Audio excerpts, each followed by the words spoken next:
Philippines.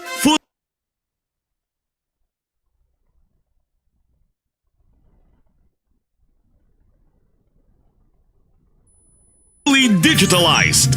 Numero 1 sa balita, komentaryo, drama at serbisyo publiko. Bombo Radio Philippines. Bombo Radio Philippines. Unmatched. Number 1 and most trusted source of news and information. Basta Radio Bombo. This is Bombo Network News Noontime Edition, broadcasting live at Bombo Radio Broadcast Center, Makati City, Philippines. Araw po ngayon ng Martes, ikasyam sa buwan ng Hunyo taong 2026. Sa ulo ng ating mga balita. Mga pangunahing balita, bilang ng mga nasawi sa magnitude 7.8 na lindol sa may Mindanao, umabot na sa 37. Mahigit 1,000 naman na aftershocks na itala na. Mahigit 145,000 na katao naman apektado ng lindol sa Mindanao. Mga serye naman ng relief operations at rehabilitation operations nagpapatuloy. Sa ibang mga balita, House Prosecutor sinabing hindi raw nayanig ng 18 dating sundalo ang kredibilidad ng impeachment panel, habang yaong mga dating sundalo nagpahayag din ng alinlangan sa muling pagdalo sa Blue Ribbon hearing. Ang wanted naman na si Colonel Rafael Dumlao na dahilan ng pansamantalang pagkakatigil sa drug war ni dating Pangulong Rodrigo Duterte noon, tuluyan nang naaresto. Sa provincial report abangan, mga grocery store, mga grocery building sa may Kalumpang, pinasok na ho ng mga rescuer para hanapin ang dalawa pang missing. Sa international news naman, International Criminal Court Chief Prosecutor Karim Khan suspendido sa gitna po yan ng sex abuse charges laban sa kanya. Sa ating mga NBA fans, San Antonio Spurs pinahiya ang New York Knicks sa sarili nitong home court at ibinulsa ang Game 3, 115-111. At live nationwide via satellite, dumako tayo sa detalye ng ating mga balita. Maabot na sa 37-37 ang bilang ng mga nasawi sa malakas na lindol na yumanig sa Mindanao ayon sa Office of Civil Defense. Karamihan sa mga biktima ay mula sa Sorsogon at Davao Region, habang daan-daang iba pa ang sugatan at libu-libong pamilya ang naapektuhan. Batay po sa ulat ng Office of Civil Defense, hanggang sa alas 6 ng umaga ngayong araw, meron ng 33 o 33 katawang nasawi sa Sorsogon Region. Ito ho'y kinabibilangan ng 18 sa may Sarangani, 12 sa may General Santos at iba pang mga lugar, at 4 naman sa may Davao Region. Karamihan sa mga biktima ay tinamaan ng bumagsak na debris, at bukod dito ho ay meron ng mga 450 mahigit na mga sugatan, at 4 din ang hanggang ngayon ay nawawala at pinaghahanap.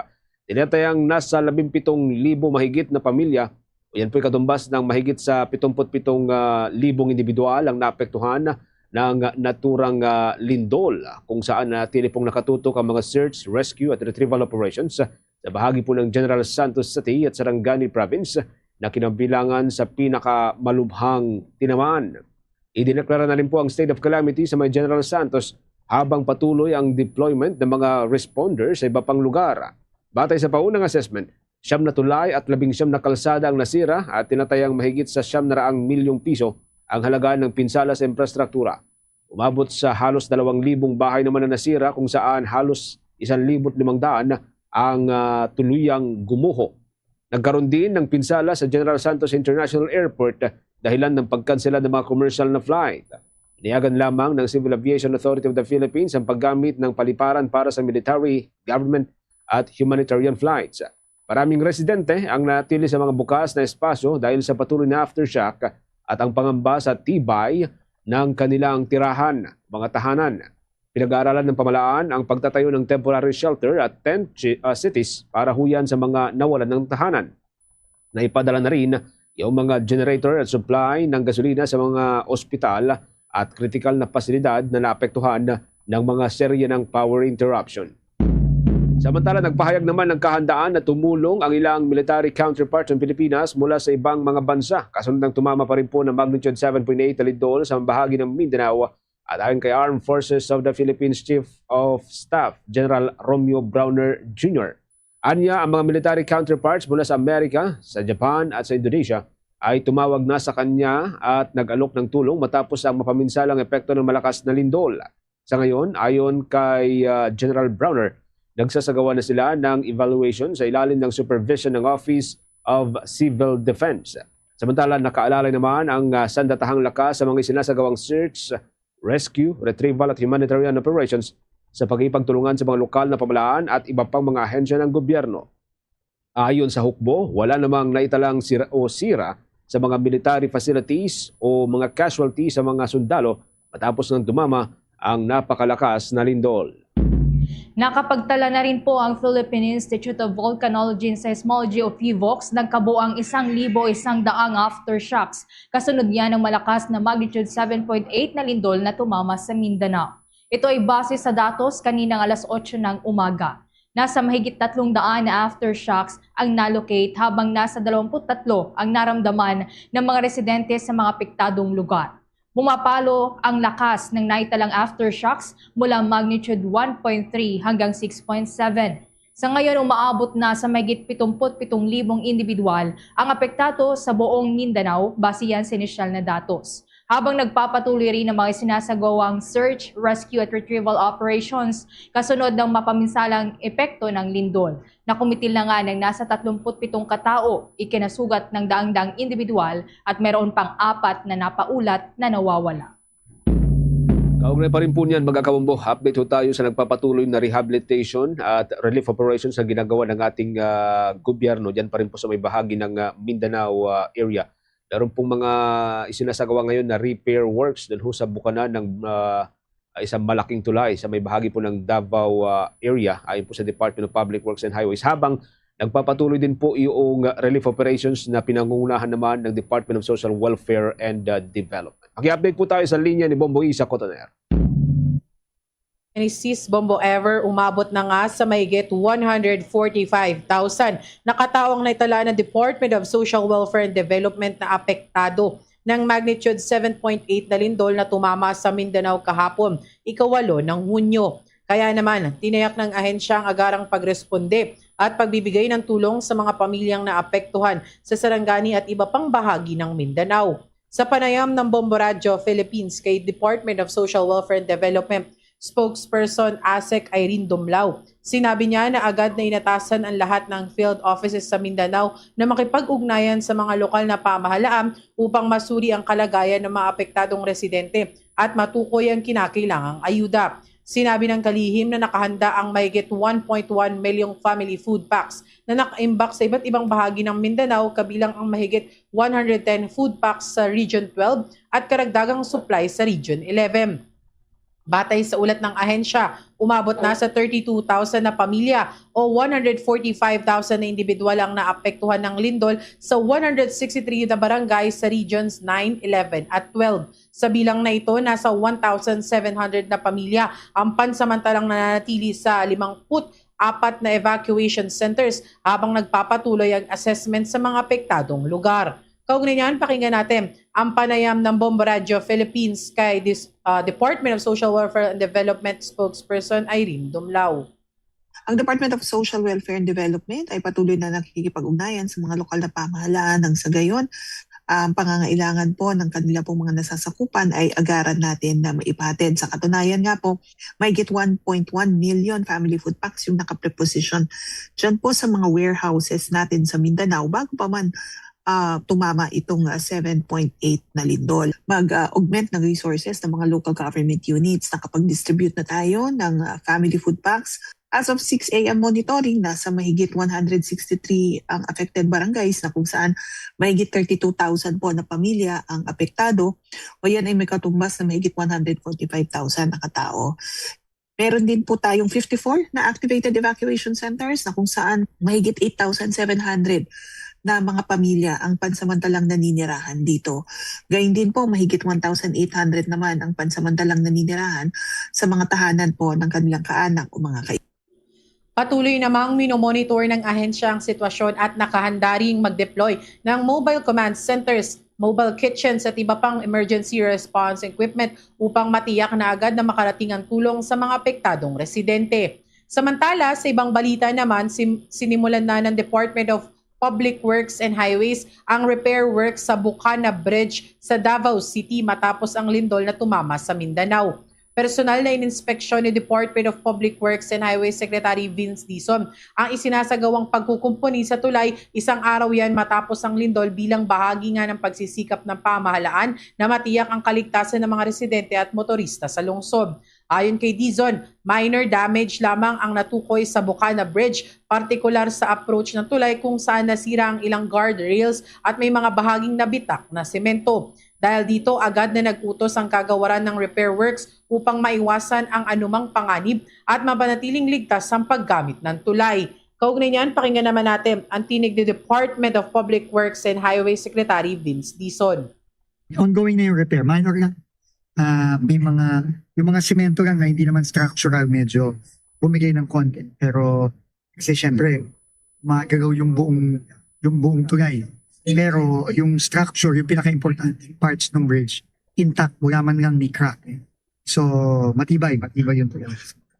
Matatandaan na itong Bukana Bridge na ito nga dito sa may Davao City, ito rin yung kakabukas lamang o bagong bukas ito sa publiko noong taong 2025, Disyembre yan, particular no buwan ng Disyembre. Tiniyak naman ng kagawaran na magpapatuloy ang pagsasagawa ng assessment at rehabilitation work sa mga napinsalang infrastruktura sa Mindanao. Ayon sa kalihim, mananatili ang pamahalaan sa lugar upang masiguro ang mabilis na pagtugon at agarang pagbabalik at sa normal na sitwasyon.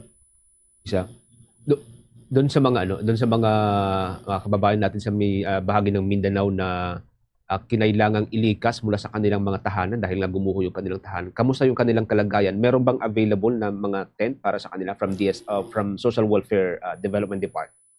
Yes, Bombo Genesis, yun nga yung nasabi kanina ni Department of Social Welfare and Development spokesperson Irene Dumlao na naglaan din talaga sila ng mga evacuation centers, yung mga makeshift tents din, Bombo Genesis, kasi nga may mga ilang lugar doon sa Mindanao na hindi pa talaga okay pagstayan ng mga tao sa loob. So may mga ginagawa silang mga makeshift tents para naman dito sa mga serbisyong binibigay nila sa mga residente. Pagtitiyak naman ni ASEC Dumlao na itong mga evacuation centers nila ay conducive o maayos naman, lalo na ngayon, Bombo Genesis, na mainit nga ang panahon doon sa bahagi ng Mindanao. Pero sapat naman kasi dalawa na ang tent city natin, merong tent city dyan sa may part ng Canlaon para dun sa mga affected ng Canlaon volcano, and then dyan sa may part ng Bicol region para dun sa affected ng Mayon volcano. So kung sakali magtatayo pa sila dyan, and even dun sa may Cebu noon, nung nangyari yung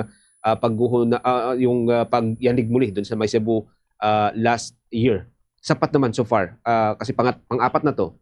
Yes, Bombo Genesis, sapat naman. Yan naman ang tiniyak ni ASEC Dumlao sa atin kanina. At saka kasi, Bombo Genesis, na ibahagi rin ng kagawaran na bagaman may ilang pumupunta nga dito sa mga evacuation centers, meron din kasi na mga pamilya o mga individual na mas pinipili na lamang na makitira doon sa mga kamag-anak nila na malalapit. Ito yung mga hindi masyadong naapektuhan o hindi naggumuho yung kanilang bahay, kaya naman mas pinipili nila na tumira muna doon kaysa nga dito sa mga evacuation center. So pati yan, bagaman hindi sila doon sa mga evacuation centers nakatira o nananatili, ay ina-account pa rin yan ng ahensya para nga ay mabigyan din sila ng tulong na ipinapaabot nga ng Department of Social Welfare and Development. Maraming salamat, Bombo Isa. Next. Para sa Bombo Network News, ito si Bombo Isa Cotoner, and this is Bombo Radio Philippines, the number one and most trusted source of news and information. Basta Radio Bombo! Sa kaugnay pa rin pong development, pinaigting pa rin ng Philippine Coast Guard ang rescue search operations sa General Santos City matapos nang tumama ang malakas na lindol sa bahagi ng Mindanao kahapon. Kaugnay pa rin po ito yung nag-deploy ang Coast Guard ng hanggang sa 150 mga responders at 2 karagdagang search and rescue dogs para suportahan ang nagpapatuloy na response effort ngayon pong araw. Ipinadala ang 3 deployable response groups at 2 search and rescue dogs sa gumuhong commercial building sa may barangay Kalumpang para tumulong sa pagsalba sa mga posibleng na-trap na mga survivor. Habang ang 2 pang deployable response groups at Coast Guard high-speed response boat ay idineploy din sa barangay Bawing para hanapin ang 2 nawawalang individual. Kuha pa po tayo ng mga update mula dyan sa may General Santos City dahil yung grocery building po sa may Kalumpang, pinasok na ng mga rescuer para hanapin ang dalawa pang individual na nawawala. Kaugnay niyan, may report ang Bombo Radio Jensen. Yes, Bombo Genesis and Bombo Ever. Ngayon nga ay sinimulan na ng mga otoridad dito sa General Santos City ang pagpasok nito or ang search and retrieval sa gumuhong isang grocery or market dito sa may Barangay Kalumpang, General Santos City na namataang may dalawang remaining two missing person from 7.8 magnitude kahapon na pagyanig dito sa General Santos City. At base sa datos na nakuha namin, itong nawawalang two missing person, isang lalaki na 39 years old at isang babae naman na nasa early or late 30s and early 40s ang kanyang edad. At ayon nga sa mga otoridad na nakausap din namin ay 24 hours na operasyon sa ang gagawin nila within 24 hours this day. At kung matatandaan, pangalawang araw na ito ng paghahanap or search and retrieval sa two remaining persons dyan sa may Barangay Kalumpang dito sa General Santos City. At ang mga otoridad doon ay may 8 na teams na hinahanda ngayon, which is composes of Bureau of Fire Protection, may galing din sa BARM and Caraga, and also the Special Rescue Force galing sa ibang lugar at sa National Bombo Genesis and Bombo Ever. Nandiyan din ang presensya ng Philippine Coast Guard, City Disaster Risk Reduction and Management Office, the Philippine Red Cross, meron din ang North and South Cotabato chapter, dumating din dito kahapon na Bombo Genesis and Bombo Ever. Meron din ang medical team, the Philippine National Police and the Philippine Army tulong-tulong para sa paghahanap sa dalawang missing person ngayon sa isang gumuho na isa itong third floor na gusali, pero kung makikita or masisilayan, parang kung titingnan mo, parang dalawang floor na lamang ito kasi ang first floor naging second floor na lang siya, and then yung pang third na andana is parang nasa second floor na lang siya, which is masasabi natin na naka-flat na yung nasa ibaba, kaya nga hindi na mahitsura at wasak na talaga dahil sa pagbuo nito ng nasabing gusali dyan sa may Barangay Kalumpang. So masasabi namin na presumed dead na kasi search and retrieval na ang information na binigay ng mga law enforcement or mga otoridad sa amin din na mga media or nakaantabay na magbigay ng mga reports sa people of the General Santos City and sa buong Pilipinas dito ngayon. So ayan ang mga Yes, babulay ka? Okay. Balikan po natin mamaya mga kaumbono. Pero sa mga nanonood po sa ating ngayon, sa mga viewers po natin, ipinapakita po natin sa ating background habang yung nagre-report si Bombulay ka kanina. Yung pong paraan ng paghukay ho nila, no? Pagkahalughog doon sa gumuhong gusali. Isang particular na gusali, grocery building dyan sa may bahagi ng Mindanao area na sinasabing meron pang dalawang individual na hinahanap. Okay, balik si Bombo Laika na Bombo Radio Jensen. Bombo Laika, nababanggit mo kanina yung tungkol dun sa building na parang naging two-story na lamang yung dating tatlong palapag. Hanggang ngayon, mano-mano pa rin yung ginagawang paghuhukay dyan? Or talagang ito lang yung ginagamit nila dahil dun sa may mga hinahanap pa ring individual sa loob? Yes, Bombo Genesis, as you've mentioned, mano-mano talaga ang ginagawang operasyon ng aming mga otoridad dito kasi nga naging parang two building na lang ito or two floors na lang itong third na tatlong building o tatlong floor ng building ng isang grocery or market dito Bombo Genesis. So mano-mano ang ating mga otoridad kasi nga may proseso din sila ang sinusunod at kaya nga ay every team na pupunta within the duration of 6 hours, 8 composes of 8 na individual or members lang per team ang kailangang pumasok or gumawa doon sa naturang operasyon na nasabing operasyon dyan sa ginagawang retrieval or search and retrieval operation sa may barangay Kalumpang, Bombo Genesee. Okay.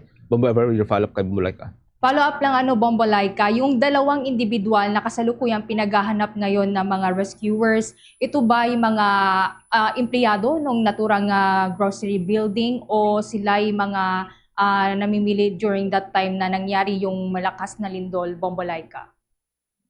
Yes, Bombo Ever, ang itong dalawang two remaining persons dyan sa nasabing gusali ay mga trabahante. Ang lalaki nga is isang dicer dyan sa mismong store, Bombo Ever. At kaya nga, andun din present ang pamilya or ina ng isang missing person na lalaki kasi nga kahapon na nasabi na nakarating sa kanya ang balita sa ina na doon pala na gusali mismo nakatrabaho ang kanyang anak, Bombo Ever, kasi hindi niya alam kung saan kasi marami kasi itong branches itong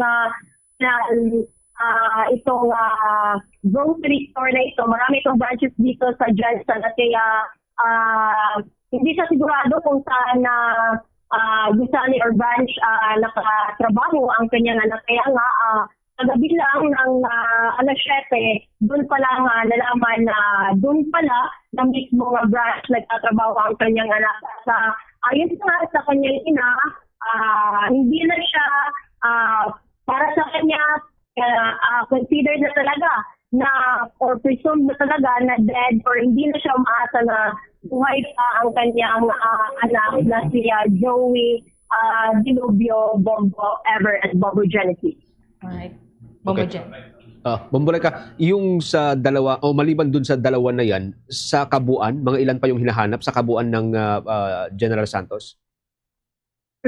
As of the moment, mayroon pang 4 missing people or persons dito sa General Santos City. Itong dalawa is that dyan sa mismong may gumong gusali or sa grocery store at ang dalawa naman ay sa isang resort dito pa rin sa General Santos City. Okay. Sige, from time to time, makibalita pa rin kami dyan sa may Bombo Radio General Santos. Maraming salamat. Ingat kayo dyan, Bombo Laika. Okay. Ang report na yan, mga kabombo, live mula may bahagi ng General Santos City sa pamagitan po ng Bombo Radio General Santos. Abangan din mamaya, makakausap din po natin ang tagapagsalita ng Office of Civil Defense, si Ginoong Juni Castillo. Kaugnay pa rin po sa sitwasyon sa ground. Sa kabuuan na po ito ng mga lugar na inabot ho ng magnitude 7.8 na lindol. Pero bago ho niyan, umabot ng hanggang sa 8 oras daw yung mga serye ho ng mga tsunami waves kasunod ng malakas na lindol sa bahagi ng Mindanao. Ayon naman kay Philippine Institute of Volcanology and Seismology expert Dr. Winchell Sevilla, 5 minuto pa lamang matapos mangyari ang pagyanig ay nakapagtala na ang ahensya ng mga serye ng tsunami waves. Inabot pa niya ng 1.4 meters ang taas po ng mga daluyong na dulot po ng malakas na pagyanig at ang mga ito ay may kakayahan daw na makasira sa mga area-area na kasama na yung mga gamit pangisda. Ang naturang wave height ay mapanganib din para sa mga mangisda, mga diver at sa sinumang nasa karagatan sa kasagsagan ng tsunami alert. Batay sa monitoring ng ahensya, umabot pa hanggang alas 3 ng hapon kahapon yung po mga naitalang daluyong na dulot po ng malakas na lindol. Gayunpaman, ilang sentimetro na lamang daw yung taas ho ng mga ito. Ganap na alas 3:29 ho ng hapon kahapon, tuluyan din pong binawi ang tsunami warning. Samantala, nagsimula na rin ang National Housing Authority sa mabilis ng pagsusuri sa mga housing project sites sa Mindanao matapos nga tumama ang magnitude 7.8 na lindol sa may Sarangani kahapon. Layunin ng ahensya na matiyak ang kaligtasan ng mga benepisyaryo at ang integridad na rin ng mga pabahay na itinayo sa iba't ibang rehiyon. Inatasan na rin ang mga regional offices sa Zamboanga Peninsula, maging sa Davao Region, Socsargen at Caraga na magsagawa ng agarang inspeksyon sa mga housing units at community facilities. Kasabay nito, nakikipag-ugnayan na ang National Housing Authority sa mga lokal na pamahalaan upang makapagbigay rin ng tulong sa mga pamilyang naapektuhan. Kabilang sa mga hakbang ng ahensya ang pagbibigay ng cash assistance sa mga pamilyang may partially o totally damaged houses sa ilalim po yan ng Emergency Housing Assistance Program. Pinag-aaralan na din ang pagtatayo ng permanenteng tirahan para sa mga nawalan ng bahay sa ilalim ng Housing Assistance Program for calamity victims. Sa kaugnay pa rin pong mga development, sinusuri na rin ng Philippine Ports Authority ang lahat po ng mga pantalan nito kasunod ng malakas na magnitude 7.8 na lindol na sumentro nga sa may Mindanao nitong nakalipasong araw ng Lunes. Agad nagpatupad ng safety measure ang mga pantalan sa Mindanao at matapos ang naturang lindol na sinundan pa ng tsunami warning mula sa Department of Science and Technology Philippine Institute of Volcanology and Seismology. Inatasan ni Philippine Ports Authority General Manager Jay Santiago yung mga Port Management Office sa mga apektadong lugar na pairalin muna ang emergency protocols at agad na suriin ang mga pasilidad para malaman ang naging impact o epekto ng lindol at ng tsunami. Agad din pong pinasuspende ang mga hindi na kinakailangan pang mga karagdagang operasyon para mapanatili ang kaligtasan ng mga pasahero, mga manggagawa at mga komunidad. Batay sa inisyal na pagsusuri, mayroong mga minor structural damage sa ilang mga pantalaan tulad po ng mga pagkabitak ng ilang mga pasilidad sa Soc-Sargen Region. Patuloy naman po ang inspeksyon sa iba pang mga pantalan tulad ng kasalukuyang inspeksyon sa may Port of Malalag. Batay pa rin sa inisyal na resulta ng pagsusuri, wala naman daw kung naiulat na pinsala sa ilang mga pantalan sa bahagi po ng Mindanao area tulad po ng pantalan ng Sasa, Mati at Babak matapos ang sinagawang inisyal na pagsusuri. Inaktin po ng Philippine Ports ang patuloy nitong pagbabantay sa sitwasyon at ang mahigpit na makipag-ugnayan sa Philippine Coast Guard, mga lokal na pamalaan at disaster management authorities para sa kaligtasan ng mga pantalan at mga stakeholder sa sektor ng maritime o maritime sector.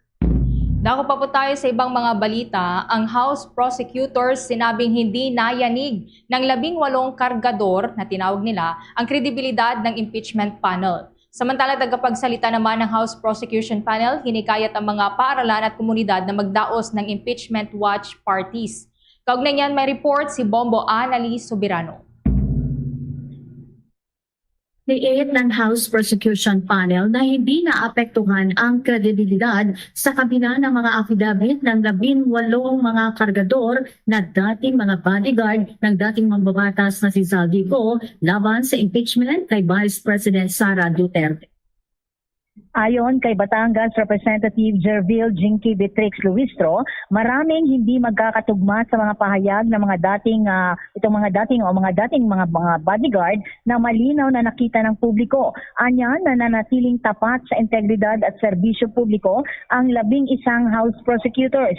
Sinabi naman ni Kabataan Party List Representative Rene Co na mas kinukasyon ng publiko ang kredibilidad ng mga testigo kaysa sa mga prosecutor. Binigyang diin niya na magpapatuloy ang panel sa pagpapatupad sa proseso ng pananagutan. Sinabi naman ni Akbayan Party List Representative Chel Diokno na nakataon ang impeachment trial sa ebidensyang ihaharap sa Senado at sa mamamayang Pilipino, hindi sa mga isyong naglilihi sa usapin. Tiniyak ng prosecution panel na handa silang humarap sa impeachment court sa pre-trial conference sa darating na June 18 at sa paglilitis na itinakda sa July 6. Pakinggan natin si Representative Jervil Jinky Luistro. Hindi naapektuhan ang credibility ng 11 prosecutors, no? Just to be specific, nasama po doon si Kong Laila De Lima, myself, Kong Terry Ridon, and Kong Zia Adjong, who is one of our spokespersons, no? We maintain integrity and honesty in the discharge of our function as public servants. The inconsistencies are very much evident at tayo po'y nananalig na hindi maaapektuhan ng 18 ex-Marines na affidavit ang kredibilidad na matagal nang meron ang 11 prosecutors. Tinimok naman ni Representative Go ang mga paaralan, law school, komunidad at civil society groups na magdaos ng watch parties at talakayan kaugnay ng impeachment trial ni Vice President Sara Duterte. Ayon pa kay Ko, mahalagang masubaybayan at maunawaan ng publiko ang proseso ng paglilitis sa pamamagitan ng mga live stream at pampublikong diskusyon sa halip na umasa lamang sa mga sulat at interpretasyon ng iba. Sinang-ayunan naman ito ni Representative Jokno na nananawagan sa mga paaralan, lalo na sa mga law school na magsagawa ng aktibidad upang mas maipaliwanag sa mga estudyante at mamamayan ang proseso ng impeachment. Binigyang diin ni Representative Ko na ang maayos na paglilitis at pananagutan ng mga opisyal ay mahalaga para sa kinabukasan ng kabataan. Pakinggan natin si Representative Rene Co. Ang maayos na paglilitis, ang pagtuloy-tuloy ng mga hakbang ng trial at ang pag-i-ensure nating lahat nito ay investment sa future ng kabataan. Kung makikita natin na ang proseso ng pananagutan ay magtutuloy-tuloy at mananagot ang dapat managot, ang katotohanan ay lumabas, ang bebenepisyo po dito ay ang magmamana ng kinabukasan ng mga pulisiya na sa punot dulo gusto nating magsilbi sa mamamayan. Handa po ang kabataan na gawin ang lahat na makakaya para ang mga proseso na ito ay magtuloy-tuloy, maisaayos at masama ang pinakamarami. Si Kabataan Party List Representative Rene Co. Mula dito sa House of Representatives, Bombo Anali Montaño Soberano nag-uulat. And this is Bombo Radio Philippines, the #1 and most trusted source of news and information. Basta Radio, Bombo! Meron na lamang ko tayong 29 na minuto bago sumapit ang alauna ng hapon. Tulad ho ng ating nababanggit kanina, makakausap po natin ang tagapagsalita ng Office of Civil Defense, si Ginoong Johnny Castillo. Kaugnay pa rin po ito dun sa kasalukuyan pong kalagayan ng mga kababayan po natin dyan sa may Mindanao matapos nga itong magnitude 7.8 na lindol. Magandang araw ho at thank you so much for joining us sa Bombo Radio Philippines sa Bombo Network News. Sir Johnny, si Bombo Genesis at Bombo Ever po ito. Thank you for joining us, sir. Magandang hapon, Genesis. Magandang hapon, Jai. Opo. Maraming salamat again for joining us sa Bombo Radio Philippines. Tayo po ay napapakinggan at napapanood ng live sa ating 32 stations nationwide. Kamusta po ang kalagayan ngayon ng mga kababayan natin dyan sa may bahagi po ng Mindanao? Kamusta po yung operasyon na pinangungunahan po ng Office of Civil Defense kasama ang iba pang mga agencies, sir? Sa ngayon, Genesis, ay nandun nga po yung ating mga ahensya ng pamahalaan. Kasama na po dyan yung aming pong Civil Defense Administrator, si Yusek Harold Cabreros, ay nandun pa po sa Mindanao para nga po pangasiwaan itong Rapid Damage and Needs Assessment para malaman kung ano yung pangangailangan ng ating mga kababayan doon. Kung datos, Genesis, ang pag-uusapan, meron pong 32,926 families na nagmula po sa 163 barangays ang apektado nitong nangyaring lindol. Ito ay nanggagaling sa regions 9, 11, 12 at saka sa BARM. Kung pag-uusapan po kung saan yung mga matinding epekto nitong lindol, ito nga po ay doon sa regions 11 and 12 kung saan po nandun yung General Santos City at saka Sarangani Province na yun po ang nagtamo ng mga matitindi nga pong epekto ng lindol. Doon naman po sa mga casualties, nakakalungkot po na meron pong 37 tayong mga kababayan na hindi nakaligtas dito sa nangyaring lindol. Meron naman pong nagtamo ng mga sugat na 488 at meron pa po sa ngayon na 4 na pinaghahanap natin mga kababayan. Ang usually lumalabas po sa atin po mga reports, Sir Johnny, is that marami ho yung mga gumuhong building, marami ho yung mga affected na mga tulay, by mga isolated areas. Sa validation po ng Office of Civil Defense, totoo po ito? And ilan po yung mga na-record na ho natin kung meron po na mga gumuhong building, mga hindi po madaanan ng mga tulay ngayon or mga kalsada, sir? So far po dun sa ating official na datos meron pong 47 na damaged structures, and then dun naman po sa mga kabahayan meron pong 2,505 na damaged houses. Ang 460 po rito ay totally damaged, habang ang mahigit 2,000 naman po ay partially damaged. Sa ngayon po tuloy-tuloy naman din yung mga structural integrity assessment doon sa mga iba pang gusali, no? Para nga po makita kung ito ay magagamit pa, kung hindi na magagamit, at para kung ligtas pa po ito na makabalik ang ating mga kababayan, ano? So nagtutulong-tulong po doon, no, ang DILG, kasama dyan siyempre yung BFP, no, at saka iba't iba pa pong mga inhinyero, no, both from the public and private sector, no, para nga po ma-assess itong mga structural integrity ng mga gusali at mga infrastruktura doon. Ang lungkot, kakasimula pa lamang po ng school year 2026-2027, ganito po nangyari. Bob Weber, your follow-up kay Sir Johnny. Yes po, just to follow up lang po siguro, Sir Johnny, dun po sa mga death toll na naitala na po natin, which is 37 na nga po.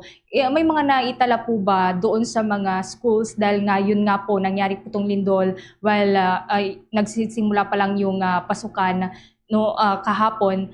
Meron po ba tayong mga reported deaths from dun po sa mga schools? Sa ngayon po wala po and hopefully wala nga po bagat mga kahapon po ang naiulat po sa atin ng Department of Education ay yun nga pong apektadong mga mag-aaral dahil nga po unang araw ng pasukan, so yun po yung datos na yun na 3.2 million learners. And then meron din pong 6,000 plus na mga is para lang po dito sa iba't ibang rehiyon na yun, pero hopefully po wala pong datos tayo o wala nga pong nangyaring na casualties po doon sa mga estudyante. Alright, how about naman po dun sa missing po, Sir Johnny? 4 po ito. Saan pong lugar po ito specifically? Dahil meron po kaming natanggap na report kanina coming from our reporter dun sa General Santos City. Ito po bang 4 na pinaghahanapan ng mga individual confirm na doon po sa General Santos? Sa ngayon, itong 4 na nawawala, the report that I have now with me right now is this is from SOC Sergeant nga sa rehiyon na yun. So, we'll confirm po kung yung 4 ba ay sa General Santos City lang or meron pang iba. Well, I'll get that information when I have that as confirmed. Alright. How about naman po, Sir Johnny, dun sa mga basic services and lifeline? So far, gumagana naman po ba ito sa ngayon? Doon sa mga lifelines natin, meron kasing mga, kung ang pag-uusapan po natin, unang-una yung General Santos Airport, kahapon pa, nagkaroon na ng cancellation of flights dito, para to give way for the structural assessment doon ng mga infrastruktura, kaya kahit si Yusek Cabreros po ng OCD, lumapag sila kasama sina Secretary Vince, sina Secretary Gatchalian, at saka iba pa, Secretary Herbosa also, lumapag sila ng Davao City and then nagsasakyan at nagchopper, yung teams going to these areas. Yung lifelines naman po, kung pag-uusapan natin yung kuryente po, meron pong sa ngayon, ang tinitingnan natin, meron pa tayong mga halos umabot po ito ng 100, kung tama akong pagkakaalala ko, yung mga wala pa pong kuryente sa ngayon. Ito po ay yung mga iba't ibang areas pa rin, umabot po ng 150,000 yata po ng mga kabahayan, but I'll have to confirm that when I have that information. Pero may mga areas pa po na walang kuryente, kaya yun po yung una nating tinutugunan, lalo na po yung mga critical infrastructure. Kasama dyan syempre yung mga ospital kung saan ang Office of Civil Defense nag-provide po ng generator set at saka ng supply po ng fuel para nga po magkaroon ng pansamantalang kuryente dito sa mga critical infrastructure natin. Yung tubig po, yun din yung isa, yung supply ng tubig, kaya through the food and non-food items provided for po, yung inumin pang tubig, and then we also have ready naka-on standby na rin bukod dun sa mga deployed na rin ng local, yung mga water filtration equipment natin, lalo na kung kakailanganin doon sa mga lugar, ay maaari ding ma-deploy po para magkaroon ng maayos na inumin tubig. Yun naman pong sa linya ng komunikasyon, dahil may mga areas po doon na wala pang cellphone signal, kaya yung emergency telecommunications cluster naman po ang namamahala dito, to put up ito pong mga emergency or mga temporary po na mga communication facilities para ang mga kababayan na naman natin ay makakontak, makacharge no, kanilang mga cellphone. Pero po lahat po naman halos ng ating OCD regional offices nakokontak pa natin ito no, at sila naman ay nakokontak naman daw po yung mga provincial DRRM offices. Alright, lastly na lang po on my part po, Sir Juni, meron pa rin po bang mga lugar na isolated pa rin po sa ngayon na hindi pa rin naaabot po ng mga rescuers? Dahil nga po dun sa may mga nabanggit po natin na gumuho po ng mga tulay dyan po sa mga lugar na apektado po ng lindol.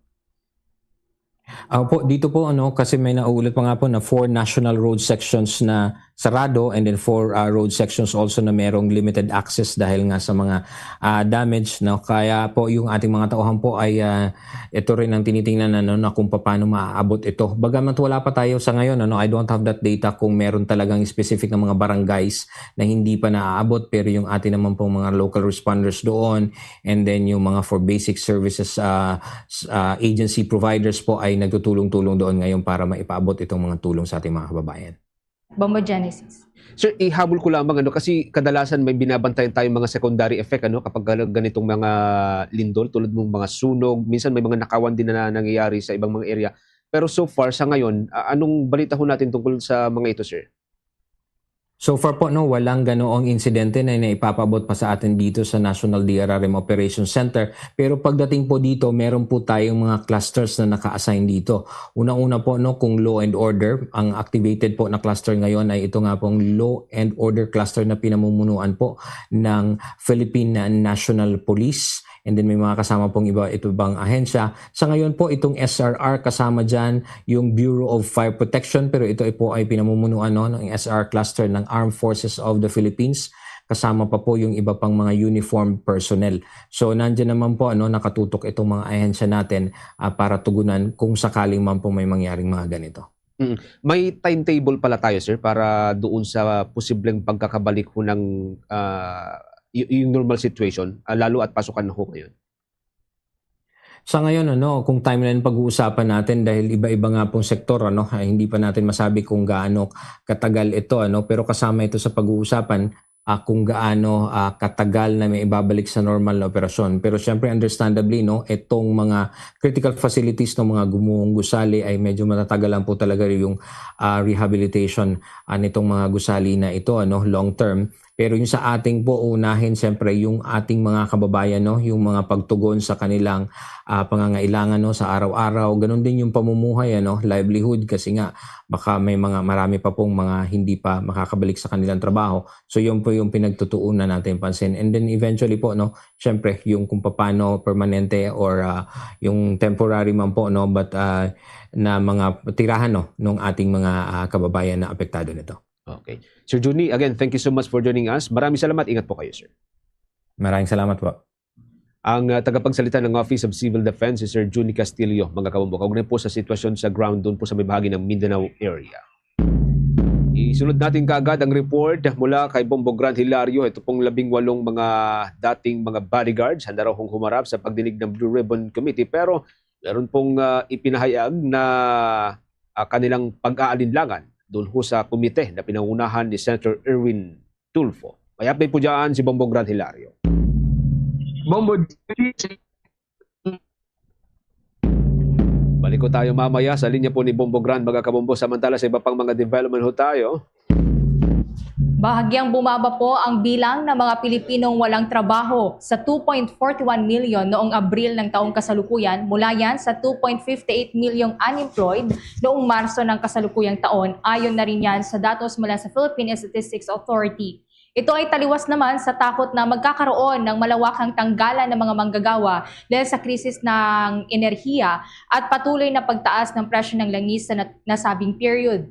Ayon kay PSA Undersecretary Claire Dennis Mapa, bumaba ang jobless rate sa 4.7% noong Abril mula yan sa 5% na naitala noong Marso. Ito naman ang unang pagkakataon ngayong taon na ang unemployment rate sa bansa ay mababa sa 5% mark.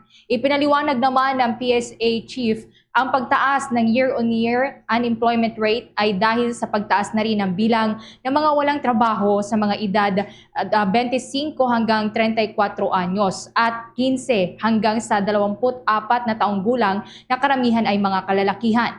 May ilan din anya na bigong makahanap ng trabaho at nag-aantay pa sa mga inaplayang trabaho. Narito pa ang pagpapaliwanag ni PSA Undersecretary Claire Castro. Mapa. And sa year-on-year increase dun sa unemployed, talaga naghahanap sila ng trabaho, hindi sila makahanap, no? Ito ay mga 276,000. At mayroon tayong nagsabi na nag-aantay sila ng job application. So parang waiting for the news from the company. Ito ay umabot sa 81,000. So ito yung story doon sa unemployment side year on year. Doon naman sa quarter on quarter, kasi may pagbaba tayo doon, in terms of age group,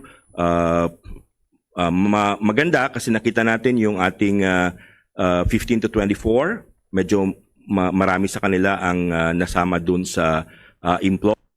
Samantala, ang naitalang underemployment naman noong Abril o yung bilang ng mga Pilipinong naghahanap pa rin ng ekstrang trabaho o mas mahabang working hours para mapataas ang kanilang kita ay sumipa pa sa 7.41 million o katumbas ng 15.2%. Ito na ang pinakamataas na underemployment rate na naitala simula noong Marso ng taong 2022 na nasa 15.8%. Ang bilang naman ng mga Pilipinong may trabaho o employed ay bahagyang bumaba sa 48.89 million noong Abril mula po yan sa naitalang 49.7 million noong Marso. Balikan po natin ang ulat mula kay Bombo Grand Hilario. Ito kong pagpapahayag ng 18 mga dating mga bodyguard ng kanilang kahanda na dumalo sa hearing muli ng Senate Blue Ribbon. Pero alinlangan lang daw ho doon sa komite na pinangunahan ni Senator Tulfo. Bombo Grand?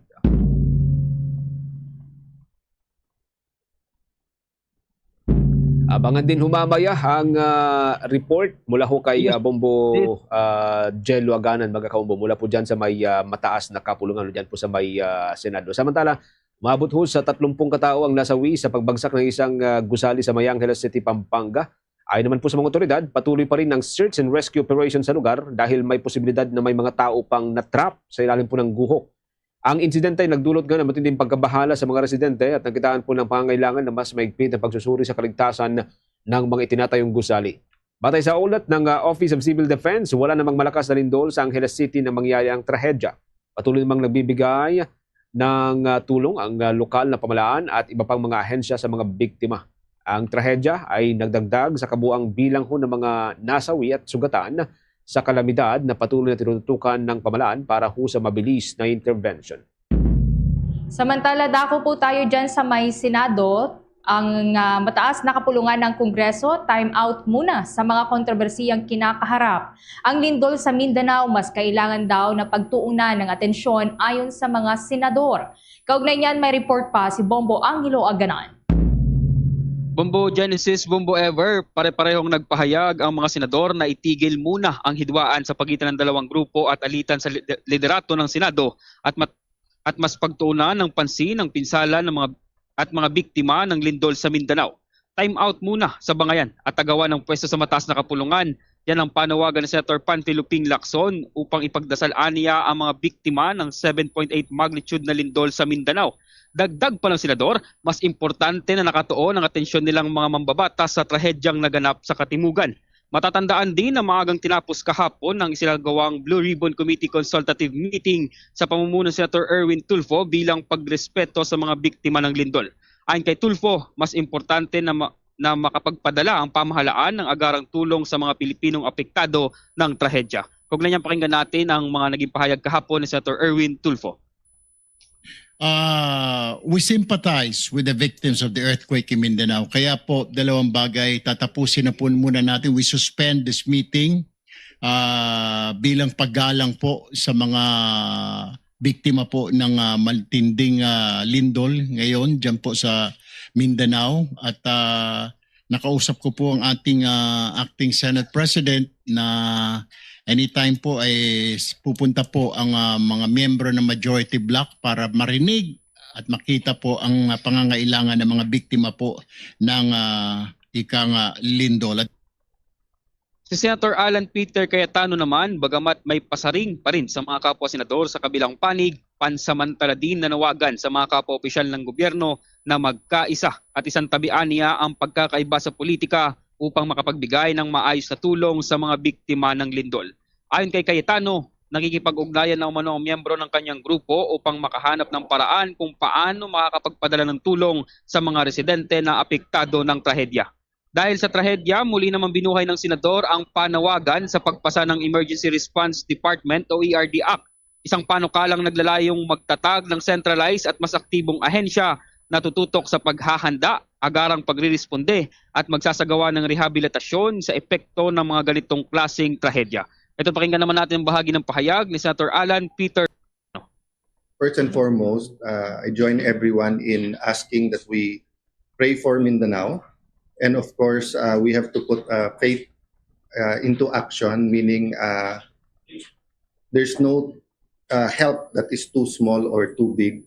So kung ano man may tutulong natin, of course kami sa 12 ay nag-uusap-usap paano mag-work together, and then we're all calling people we know there, whether they're organizations like churches, schools, or yung mga individual leaders. And really, I'd like to focus on that the next few days and also give the national government, despite political differences or grave issues of graft and corruption, yung flood control scandal. I'll answer a few questions and say something about the state we're in. But I think we really need to focus on Mindanao. Habang si Senator Sherwin Gatchalian naman ay naghain ng 21st Century School Boards Act na naglalayong palawakin ang tungkulin ng mga local school board sa pagsusulong ng mga reforma at programang nakatutok sa kalidad ng edukasyon. Binibigyang kapangyarihan din ng panukalang batas ng local school board na magsagawa ng maagap, organisado at lokal na mga hakbang upang matiyak ang pagpapatuloy ng edukasyon sa panahon ng mga sakuna at iba pang kalamidad. Binigyan din ni Gatchalian na naaayon ito sa mandato ng local government unit sa ilalim ng Republic Act No. 12199 o ang Early Childhood Care, ang Development System Act, nakasaad sa Section 7B12 ng batas na inaatasan ng mga local government unit na bumuo at magpatupad ng komprehensibong mga programa na magtataguyod sa kapakanan ng mga bata tuwing may kalamidad at iba pang sakuna. Samantala, Bombo Genesis, plano naman ng mga miyembro ng bagong majority na personal na magtungo sa Mindanao upang makita ang sitwasyon sa lugar at may bigay ang kaukulang tulong na kinakailangan ng mga apektadong residente. Maidagdag ko na lang din, Bombo Genesis, kanina ay kinumpirma ng majority senators sa isang joint statement na ang kanilang isang buwang sahod dito sa Senado ay idodonate nila sa mga biktima ng lindol sa Mindanao. At yan muna ang mga latest updates mula dito sa Senado. Ako si Bombo Anghiloganan, and this is Bombo Radio Philippines, the #1 and most trusted source of news and information. Basta Radio, Bombo! Para ho sa mga nag-aabang sa resulta ho ng Game 3 ngayong araw, mga kabombo, isa pong makasaysayang panalo para po sa San Antonio Spurs. Hindi po sila pumayag na masweep dahil pinahiya po nila ang New York Knicks sa kanilang sariling home court at ibinulsa ang Game 3 sa score na 115-111. Nanguna sa panalo ng Spurs ang big man na si Victor Wembanyama. Siya po'y kumada ng 32 points, 8 rebounds at 6 na assists. Kasama rin po sa kanyang ipinoste ang 3 blocks at 2 steal para upang unahan ng depensa at opensa ng San Antonio. Ang bagitong guard na si Stephen Castle naman ay nagbuhos ng 23 points at 5 rebounds. Nasayang naman ang magandang performance ng guard ng New York Knicks si Jalen Brunson sa kanyang 32 points at 5 rebounds, kasama ng 28 points at 5 rebounds ng bagitong forward ng Knicks na si OG Anunoby. Gaganapin pa rin po dun sa may New York ang susunod na laban, itong Game 4, mga kabombo, habang nanatili pa rin pong hawak ng New York ang bentahe sa serye 2-1. Dako na tayo sa mga balitang tinutukan ng ating mga provincial station. Si dating Kabataan Representative Raul Manuel, tinawag na fake ang Senate Blue Ribbon Committee hearing nitong si Senator Pia Cayetano. Layunin lamang daw na protektahan yung mga dinastiya ng pamilya Duterte. May update po dyan ng Bombo Radyo Iloilo. Tinawag ni former Kabataan Party List Representative Raul Manuel na isang fake testimonial at walang katotohanan ng alegasyon laban sa kanya ng mga ex-Marines na tumanggap umano ito ng maletang puno ng pera bilang kickback mula sa flood control projects. Isa si Manuel sa mga opisyal at dating mga opisyal na napabilang sa listahan na mga mambabatas na inakusahang tumanggap ng kickbacks sa hearing ng Senate Blue Ribbon Committee na pinangunahan ng Cayetano Block. Kabilang din sa dinawit ang mga Ilonggo ng mga kongresista na sina Uswag Ilonggo Party List Representative Jojo Ang, Iloilo City Lone District Representative Julian Jamjam Baronda at Iloilo 1st District Representative Janet Garin. Sa panayam ng Bombo Radyo kay Manuel, sinabi nito na isa lamang propaganda ang mga alegasyon ng mga ex-Marines at walang basihan ang mga ito.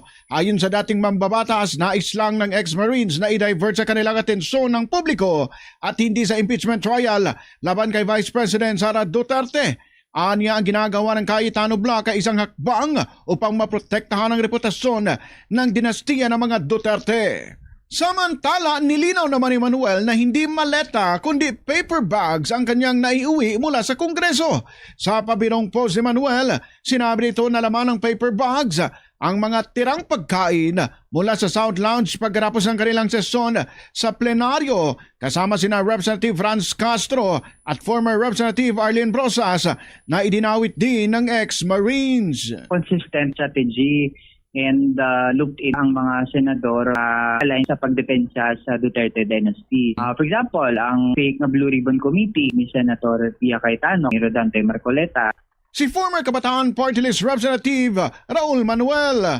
Para sa Bombo Network News mula dito sa Bombo Radyo Iloilo, ito si Bombo Ayan Gahete. This is Bombo Radyo Philippines, the number one and the most trusted source of news and information. Basta Radio! Bombo! Bombo Sports News. Karagdagan sa ating sports news, mga kabombo, itong K9X Robodogs agaw pansin daw dun sa may bahagi ng Mexico bilang bahagi po ng higpit o paghihigpit sa seguridad para yan sa nakatakdang pagsisimulan ng FIFA World Cup 2026. May exclusive report ang Star FM Dagupan. Agaw pansin ngayon sa Mexico ang paggamit ng 4 na K9X Robodogs o robotic dogs bilang bahagi ng pinaigting na seguridad sa pagbubukas at pagsisimula ng FIFA World Cup sa June 11, 2026. Ang mga makabagong robot na ito ay unang ipinakilala sa lungsod ng Guadalupe malapit sa may BBVA Stadium na isa sa venue ng nasabing pandaigdigang sporting event. Sa panayam kay Reynald Villalobos, Story FM International News Correspondent, inilarawan nito ang mga nasabing K9X Robodogs na magsisilbing bahagi ng pinaigting na seguridad sa pagbubukas at pagsisimula ng FIFA World Cup 2026. And also they have prepared K9X. They call it K9X, which is like 4 robodogs. It's like robot siya ng mga dogs. So they are equipped with parang sensor and everything para for safety na rin ng mga tao actually. Samantala, makikipagtulungan din ang nasa 400 na law enforcement agencies upang tiyakin ang kaligtasan ng mga delegado maging ng mga tagahanga. Yan ang balita mula rito sa 100.7 Story FM. Dagupan ako si Star, DJ Alan Pawikan nag-uulat. And this is Bombo Radio Philippines, the number one and most trusted source of news and information. Basta Radio, Bombo! Tuloy-tuloy lamang po sa pagsubaybay, panunood at pakikinig sa ating 32 fully digitalized AM at FM stations. Pagkatapos ng Bombo Network News, pwede po niyong balikan ang mga programa ho ng ating mga provincial station. Meron po silang sariling mga social media pages na pwede po ninyong subaybayan, pwede po ninyong i-monitor, pwede po ninyong pakinggan at panuorin, mga kabombo. Sa Visayas area, dyan po sa may Iloilo Province at mga katabing lugar, nariyan ang Bombo Radio Iloilo at Star FM Iloilo. Sa Negros area, nariyan pong Bombo Radio Bacolod at Star FM Bacolod. Sa probinsya po ng Cebu at mga katabing probinsya, ang Bombo Radio Cebu at Star FM Cebu. Diyan sa may Capiz Province at mga katabing lugar, ang Bombo Radio Rojas at Star FM Rojas. Sa Aklan at mga katabing probinsya, nariyan pong Bombo Radio Calibo at diyan sa may Leyte area, nariyan ang Bombo Radio Tacloban. Mga kabombo Kasar Nation, bago tayo magtapos, samahan niyo po kaming manalangin ng Orasyong Pirata for deliverance from calamities.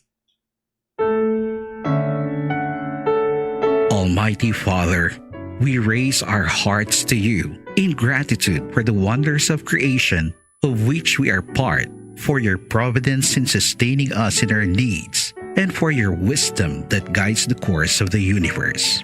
We acknowledge our sins against you and the rest of creation, nature. We have confused your command to subdue the earth.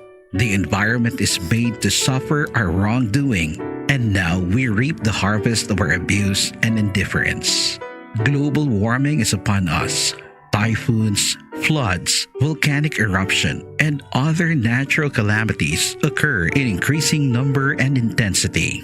We turn to you, our loving Father, and beg forgiveness for our sins. We ask that we, our loved ones, and our hard-earned possessions be spared from the threat of calamities, natural and man-made. We beseech you to inspire us all to grow into responsible stewards of your creation and generous neighbors to those in need. Amen.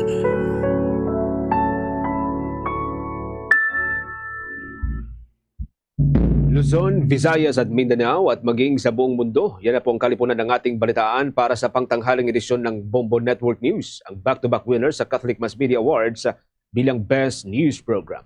Mula rito sa News Center Makati, this is Bombo Radio Philippines, the number one and most trusted source of news and information, Basta Radio. Bombo! For the most trusted source of news and information, visit our website at www.bomboradio.com. Follow us on Bombo Radio mobile app, Facebook, YouTube, TikTok, and X, formerly Twitter. Like, share, and stay connected. Anytime, anywhere. Kung mahimo pa lang i-upgrade ang ginagamit mo nga bumbilya sa LED lights. Nagadamo na sa karon ang mga panimalay nga nagagamit sang LED lights bangod magluwas nga matahom ini tulukon. Kag mas barato, mas makinot man ini sa konsumo sang kuryente kaysa sa mga halogen bulbs. Ang LED bulbs at 25 times nga mas nagalawig kaysa incandescent bulbs kag 80% pa ini nga mas makinot sa enerhiya.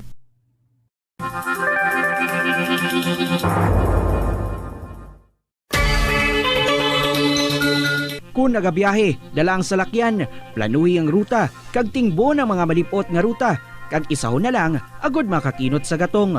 I-schedule ang biyahe nga off-peak hours para ma-minimize ang inoras sang idling sa traffic.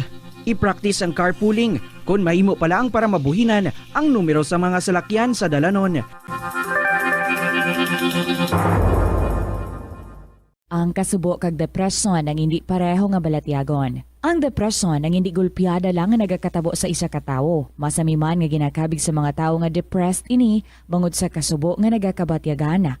Ang kasubo, temporaryo lang nga nagakabatyagan sang tawo kag masami nagadugay sang pilalang kaadlaw. Samtang, makabig naman nga nag-experience ikaw sang depresyon kung masobre na sa 3 ka bulan nga nagabatyag ikaw sang kasubo. Importante nga mahibaluan ang mga naga-trigger sa nga mga balatyagon, agud nga mahibaluan kung paano ini nga bulngon. Paano ipabilin nga matinlo ang ginakaon nga mga prutas kag utan? Dapat nga regular ang paghugas ng kamot nga may habon sa sulod sang 20 segundos bag-o kag pagkatapos mag-uyat sang anuman nga butang. Hugasan sa maayo mga prutas kag utan gamit ang tubig bago ini kaunon o kun isimpon sa ginaluto nga pagkaon. Likawan nga maggamit sang habon o kun bleach o kun anuman nga kemikal sa paghugas sa mga ini. Lutoon sa maayo ang mga utan agod mapatay ang mga mikrobyo nga nagatapik diri. Kung ikaw may ubo o kun sipon, mas maayo nga itugyan na lang sa iban nga miyembro sang pamilya ang paghanda sang pagkaon agud malikawan ang cross-contamination. Kabombo, yari ang pwede mong himuon agud makakinot kita sa paggamit sang enerhiya.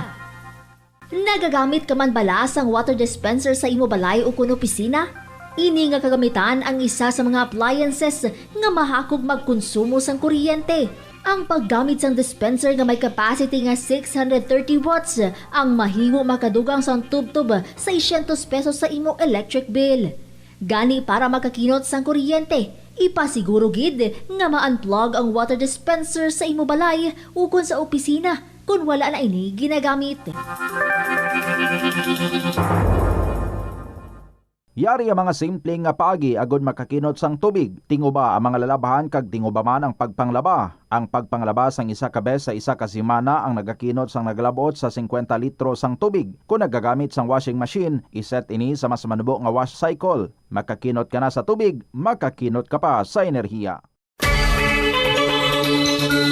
Hindi pagpunoon ang refrigerator. Kung sobra ang unod sang fridge, mabudlayan ini nga mapabilin ang tugnaw, nagahinay ang airflow kag mas madamo nga kuryente ang kinahanglan. Ipabilin nga matawhay ang unod kag painon ang mainit nga pagkaon antes ibutang sa fridge.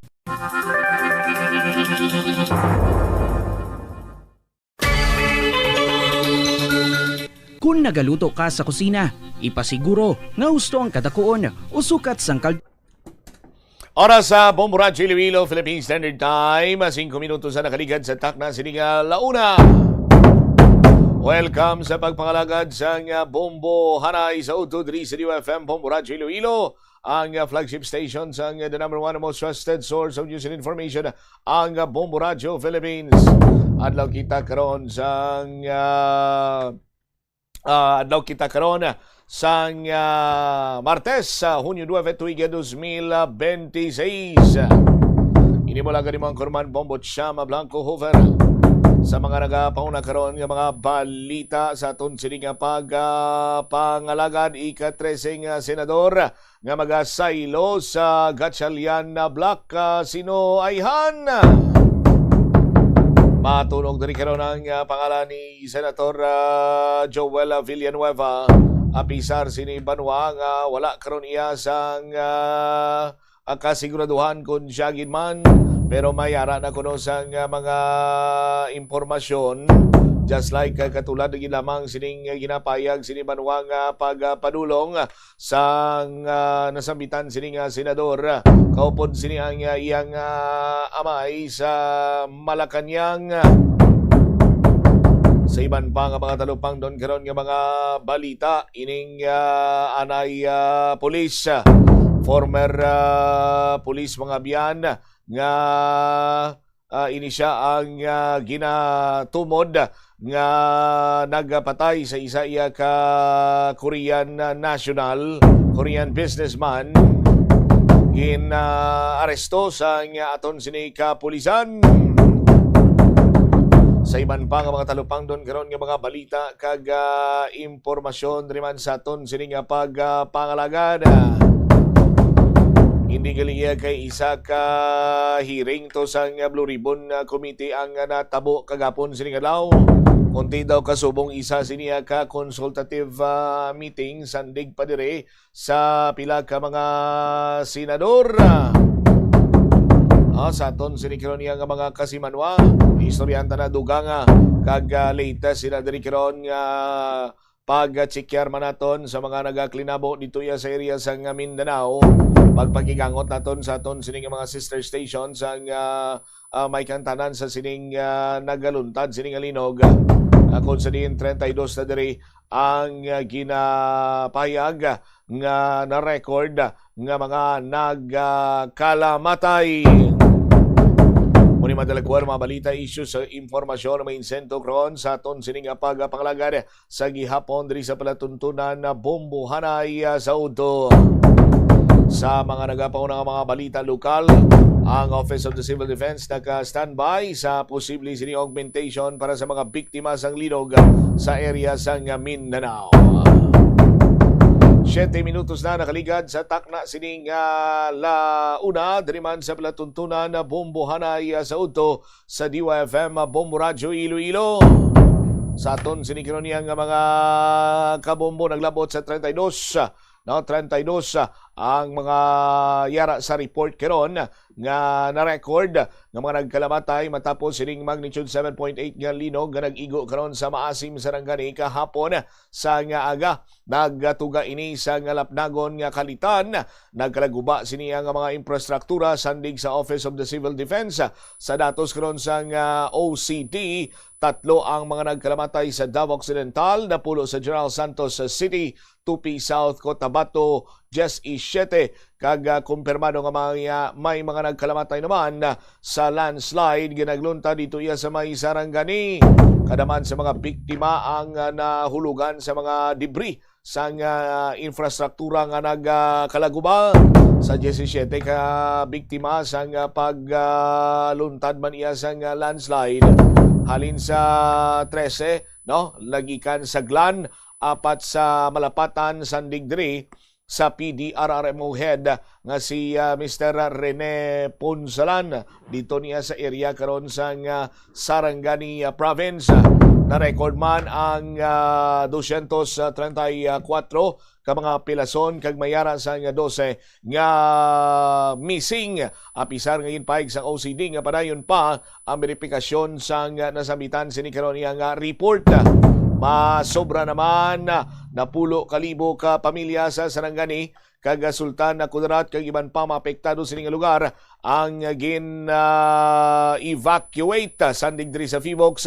Ang linog nag-igo sa baybayon sa Maitim, Sarangani mga alas 7:37 sa aga, no? Kag inisandig iya sa paghulag sa Cotabato Trench kung sariin mayara sa fault line sa Celebes Sea kag nagatabok sa bahin karon iya sa baybayon naman sa Mindanao rason nga nagpasaka karon sa tsunami alert.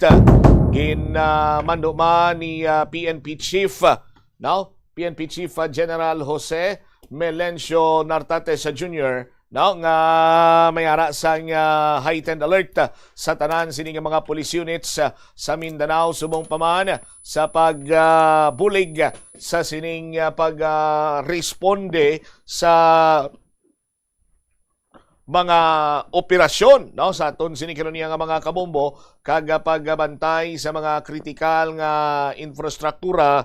Samtang ginakanselar naman ang 17 ka mga flight, no, kag subong man ang pakadto sa may operations ang General Santos Airport kasunod sa mabaskog nga linog sa Mindanao.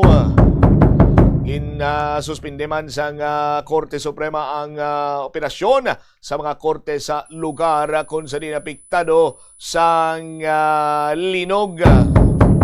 Sa aton sinikaron niya nga mga kauturan kagapon sining adlaw ginabalubanta sining inaglabot sa 3.2 million ka mga estudyante ang apektado naman sa pagluntad sining 7.8 magnitude nga linog sa pag-suspend sa klasihan. Standby sa aton sining mga kabombo kay kung makatigayon kita dira karon engineer bisan sino lang dira sa available sa aton sining mga sister stations, no? Maka-checkar kita sa latest man dito sa ila sini, no? Latest nga sitwasyon sa aton sining mga taga Palamati sa sining nagaluntad karon niya nga linog kagapon sini nga adlaw kasi may mga pailayo lang, may mga nagadugang sini nga mga ginpang bawian sa kabuyas of this time kay may pipila pa ka mga missing nga padayon pa sa karon nga ginapangita sa mga rescuers nga ginapatihan na tabunan sa pagkarumpag man sa pila iya ka mga establishmento kag building sa mga nagkalain sini nga bahin sa Mindanao pagaluntad kid sining nasambitan karon nga linog kagapon sini nga adlaw makakululba ni kay Sos Maria Kagusip pila pa ka mga accounts gani sa aton sini iya nga mga kabombo nga bisan nagapungko na sila bala, no, bisan nagapanghawid na sa gyapon do kasubong nga ginabulya-bulya ka lang iya sining kabaskugon man sa linog nga nabatsyagan dito iya sa area sa Mindanao. No, tuman ka makaharadlok kag kutob sa mga nakabatsyag do kasubong ginakabig ini nga isa man iya ka bangungot nga ila sini nga na eksperyensyahan sa ila sini iya nga kabuhi. Standby kay check karon aton sining mga sister stations diri karon man sa aton sining pagpalayag sa DYFM Bombo Radyo Iloilo, and also standby sa kay Bombo Sandy Balogo kay ang OCD60 nagahulat man lang kag mayara naman sang mga preparado sining hululagon pananglitan nga magpangaisang bulig ang local government unit nga mga apektado sa bahin karon sining pagluntad sa 7.8 magnitude nga linog. Oras naton 13 minutos na nakaligad sa takna sining alauna diri man sa palatuntunan na Bombo Reports or Bombo Hanay sa udto sa DYFM Bombo Radyo Iloilo. Grabe karon ang kinalipay man sa bahin iya sang San Antonio, Texas sa mga fans ang San Antonio Spurs matapos nga makuha ang game number 3 sa Best of 7 series sa National Basketball Association and finals mga kasimanwa. Laslasan ang San Antonio Spurs sa uling quarter ang New York Knicks sa rason nga wala na ini mapunggan ang ila sining kadalagan na pabilin nga nakahawid pa sa posible kung tani ginalantaw nga sweep no sa New York Knicks ang hampang batok sa San Antonio Spurs, pero sa gyapon why never say die no gintingwaan sa gyapon sang San Antonio Spurs nga makuha ang kadalagan no, sa aton sining mga kabumbo. Wala gin disappoint sang San Antonio Spurs ni Victor Wembanyama ang mga fans rason sa pagkuha gid sang nasambitan man sining kadalagan. 15 minutos na ang nakaligad sa takna sining alauna diri man sa pagpangalagad sang Bombo Hanay sa udto sa DYFM Bombo Radyo Iloilo. May pipila na ka mga pangalan kag ginasuspitsuhan nga mangin ika-13 nga senador nga magasaylo sa Gatchalian Block. Apang wala pa diri sa nga kumpirmasyon kag daw kasubong iya banwang ginahawid-hawidan pa. Pero may mga informasyon kita nga ining pagpang-inganyo kag pagpang-recruit sang mga miyembro sang so-called Gatchalian Block ang na-secure na kuno ang ika-13 boto no para iya nga ti masimintuhan ang control sa upper chamber sandig diri sa kay Senator JV Ejercito no sa aton sini nga mga kabumbo sinya ginpamangkot kon sino ining nasambitan sini karon iya nga ika-13 senador sa aton sining mga kasimanwa. Ti wide sa may ginmuno si Senator JV Ejercito, pero sandig sa mga reports no ang nagalagaw nga mga pangalan no or nagalagaw nga pangalan sa aton sining mga kasimanwa antes pa man iya sa kay Senator Francis Chis Escudero no o ginalantaw man diri karon banwa no nga kung inibala si Senator Joel Villanueva way pa man kuno sang ginatawag sini or ginapayag nga confirmation na tuhoy diri, pero si Senator Joel Villanueva ginapatihan nga amo ang mga ginaay sang Gatchalian Block no nga magaupod sa ila kasubong ni Villanueva no si Escudero or kasubong ni Escudero si Villanueva nagapangatubang sang posibilidad nga mangin criminally charged nagikan iya sa flood control anomaly. Standby dahil naging sa aton sining mga kuturan kay check na naton ang aton sining sister station nagikan sa Bombo Radyo Davao. Latest man to nga sitwasyon sa ila sa aton sini nga mga kabombo. Check ta si Bombo Angeline Nabiron. Bombo Angeline, si Bombo Cham ito ng Bombo Radyo Iloilo. Magandang hapon po. Yes, Bombo Cham, nilinaw ni DPWH at Secretary Vince Dizon na hindi na kinakailangang isara ang Bukana Bridge sa Davao City sa kabila ng natukoy ng mga bitak matapos sa malakas na lindol na tumama kahapon sa alas 7 ng umaga. Ang lindol ay may lakas na magnitude 7.8 kung saan intensity 5 ang naramdaman sa Davao City dahilan upang agad na magsagawa ng inspeksyon ang DPWH sa mga pangunahing infrastruktura kabilang ang naturang tulay. Sa kanyang personal na pagbisita, pagsusuri ngayon lamang umaga sa Bukana Bridge dito sa Davao City, sinabi ni Secretary Dizon na minor damage lamang ang naitala at hindi ito naka-apekto sa kabuuang tibay structural integrity ng indikasyon ng seryosong pinsala na maglalagay sa panganiba sa mga motorista kaya nananatiling ligtas at gamitin o ligtas itong gamitin at hindi na kailangang ipasara. Siniyak din ng DPWH na magpapatuloy ang monitoring at masusing inspeksyon sa mga tulay at iba pang apektadong infrastruktura upang masiguro ang kaligtasan ng publiko lalo na kung may mga posibleng aftershocks na mararanasan sa mga susunod pa na araw. Bombo siya, Maustan. Alright, Bombo Angeline, may tanong ko lang. Naka-experience mo ba kayo na nawalan kayo diyan ng kuryente or tubig matapos itong malakas na lindol na tumama diyan sa area nyo?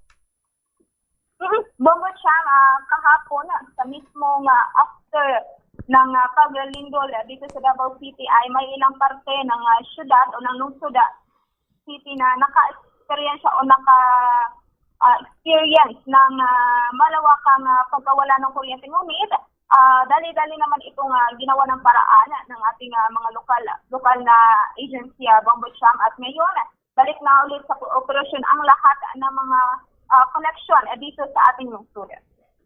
Alright. Bombo Radyo Davao, may tanong ko lang kung yung mga buildings ba na nasira dyan, meron pang mga missing na pinaghahanap pa ngayon ng mga otoridad sa inyong area? Dito sa Davao City, Bombo Cham, minor damages lamang ang naidulot ng lindol sa mga infrastruktura sa kabilang na ang dalawang building dito sa Davao City at wala namang naitala na nawala ng mga tao kasunod ng paglindol at wala rin naitala na nasaktan sa lindol na naganap kahapon. Alright, sige po. Keep safe, Bombo Radyo Davao. Maraming salamat. Mula rito sa Impina ng Bombo Radyo Davao, ito si Bombo Angeline Deron and this is Bombo Radyo Philippines, the number one and most trusted source of news and information. Basta Radyo. Bombo! Salamat kid Bombo Radyo Davao sa sining latest report. Sa aton sining mga kabombo, matamat naman ko nga nagabalik sa normal dito ang day-to-day operations or mga ginawi sa mga tao dito sa area sa Davao kasunod ganing sining nasambitan karon nga pagluntad sa linog.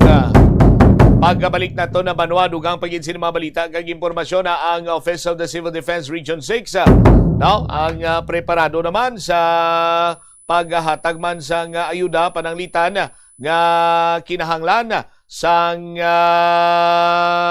or augmentation sa posible sining mga kahalitan dito sa bahin sa area sa Mindanao.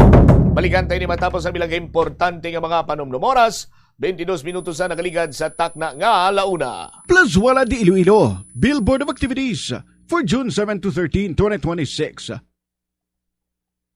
Rock songs and more ang nagahulat sa inyo. Kaupo ng Binhi Band sa concert at the Plaza.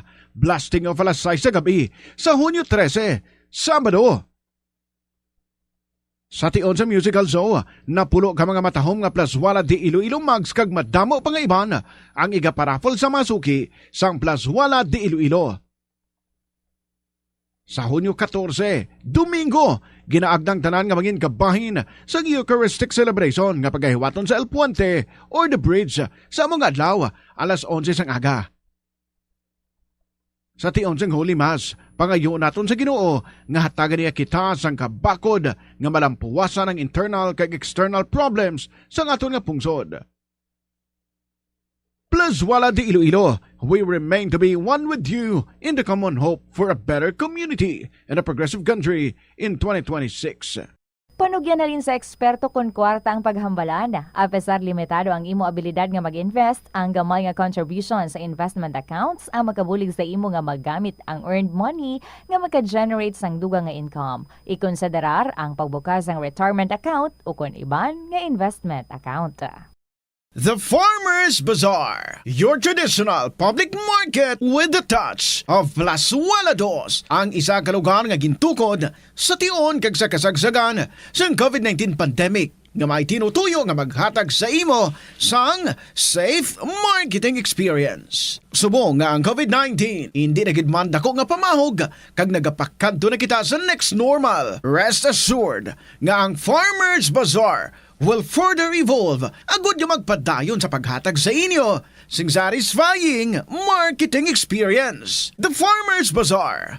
Sa lower level, tara na pahamtang ang fish, poultry, kag meat section para naman sa inyo mga kinahanglanon nga prutas, utang kag iban pa, magbisita sa upper level, pinaagi sa paggamit sa hagdanan o kon sa pagkadto direkta sa parking lot. The Farmers Bazaar, your traditional public market with a touch of Plazuela Dos.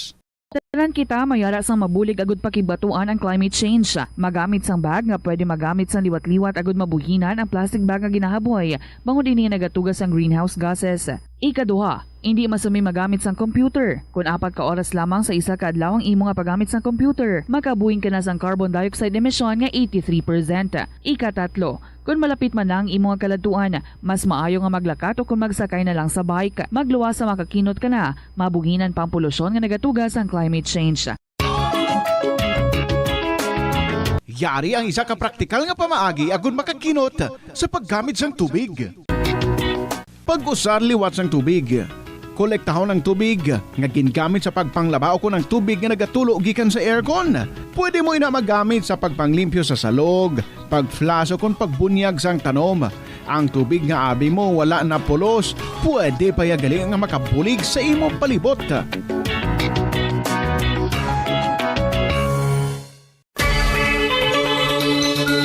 Limitahan ang pag-charge sang devices. Hindi pagpabayaan nga naka-plug ang phone, laptop o kon tablet kung puno na ang battery. Patyon o kung i-unplug gilayon kung tapos na. Makakinot ini bisan gamay lang per device. Ilabi na kung madamo ang empleyado sa opisina. Yari ang mga simple nga paagi agud makakinot sang tubig. Kaayuha ang mga taga sa tubo o kon hose. Hindi tanan nga taga sa mahapos kagilayon nga makita tungod ang mga tubo o kon hose ang nakalubong sa duta o kon semento nga bahin sang balay. Kung magsigi ang mga tagas nga ini, mahimo nga magalabot sa napulo.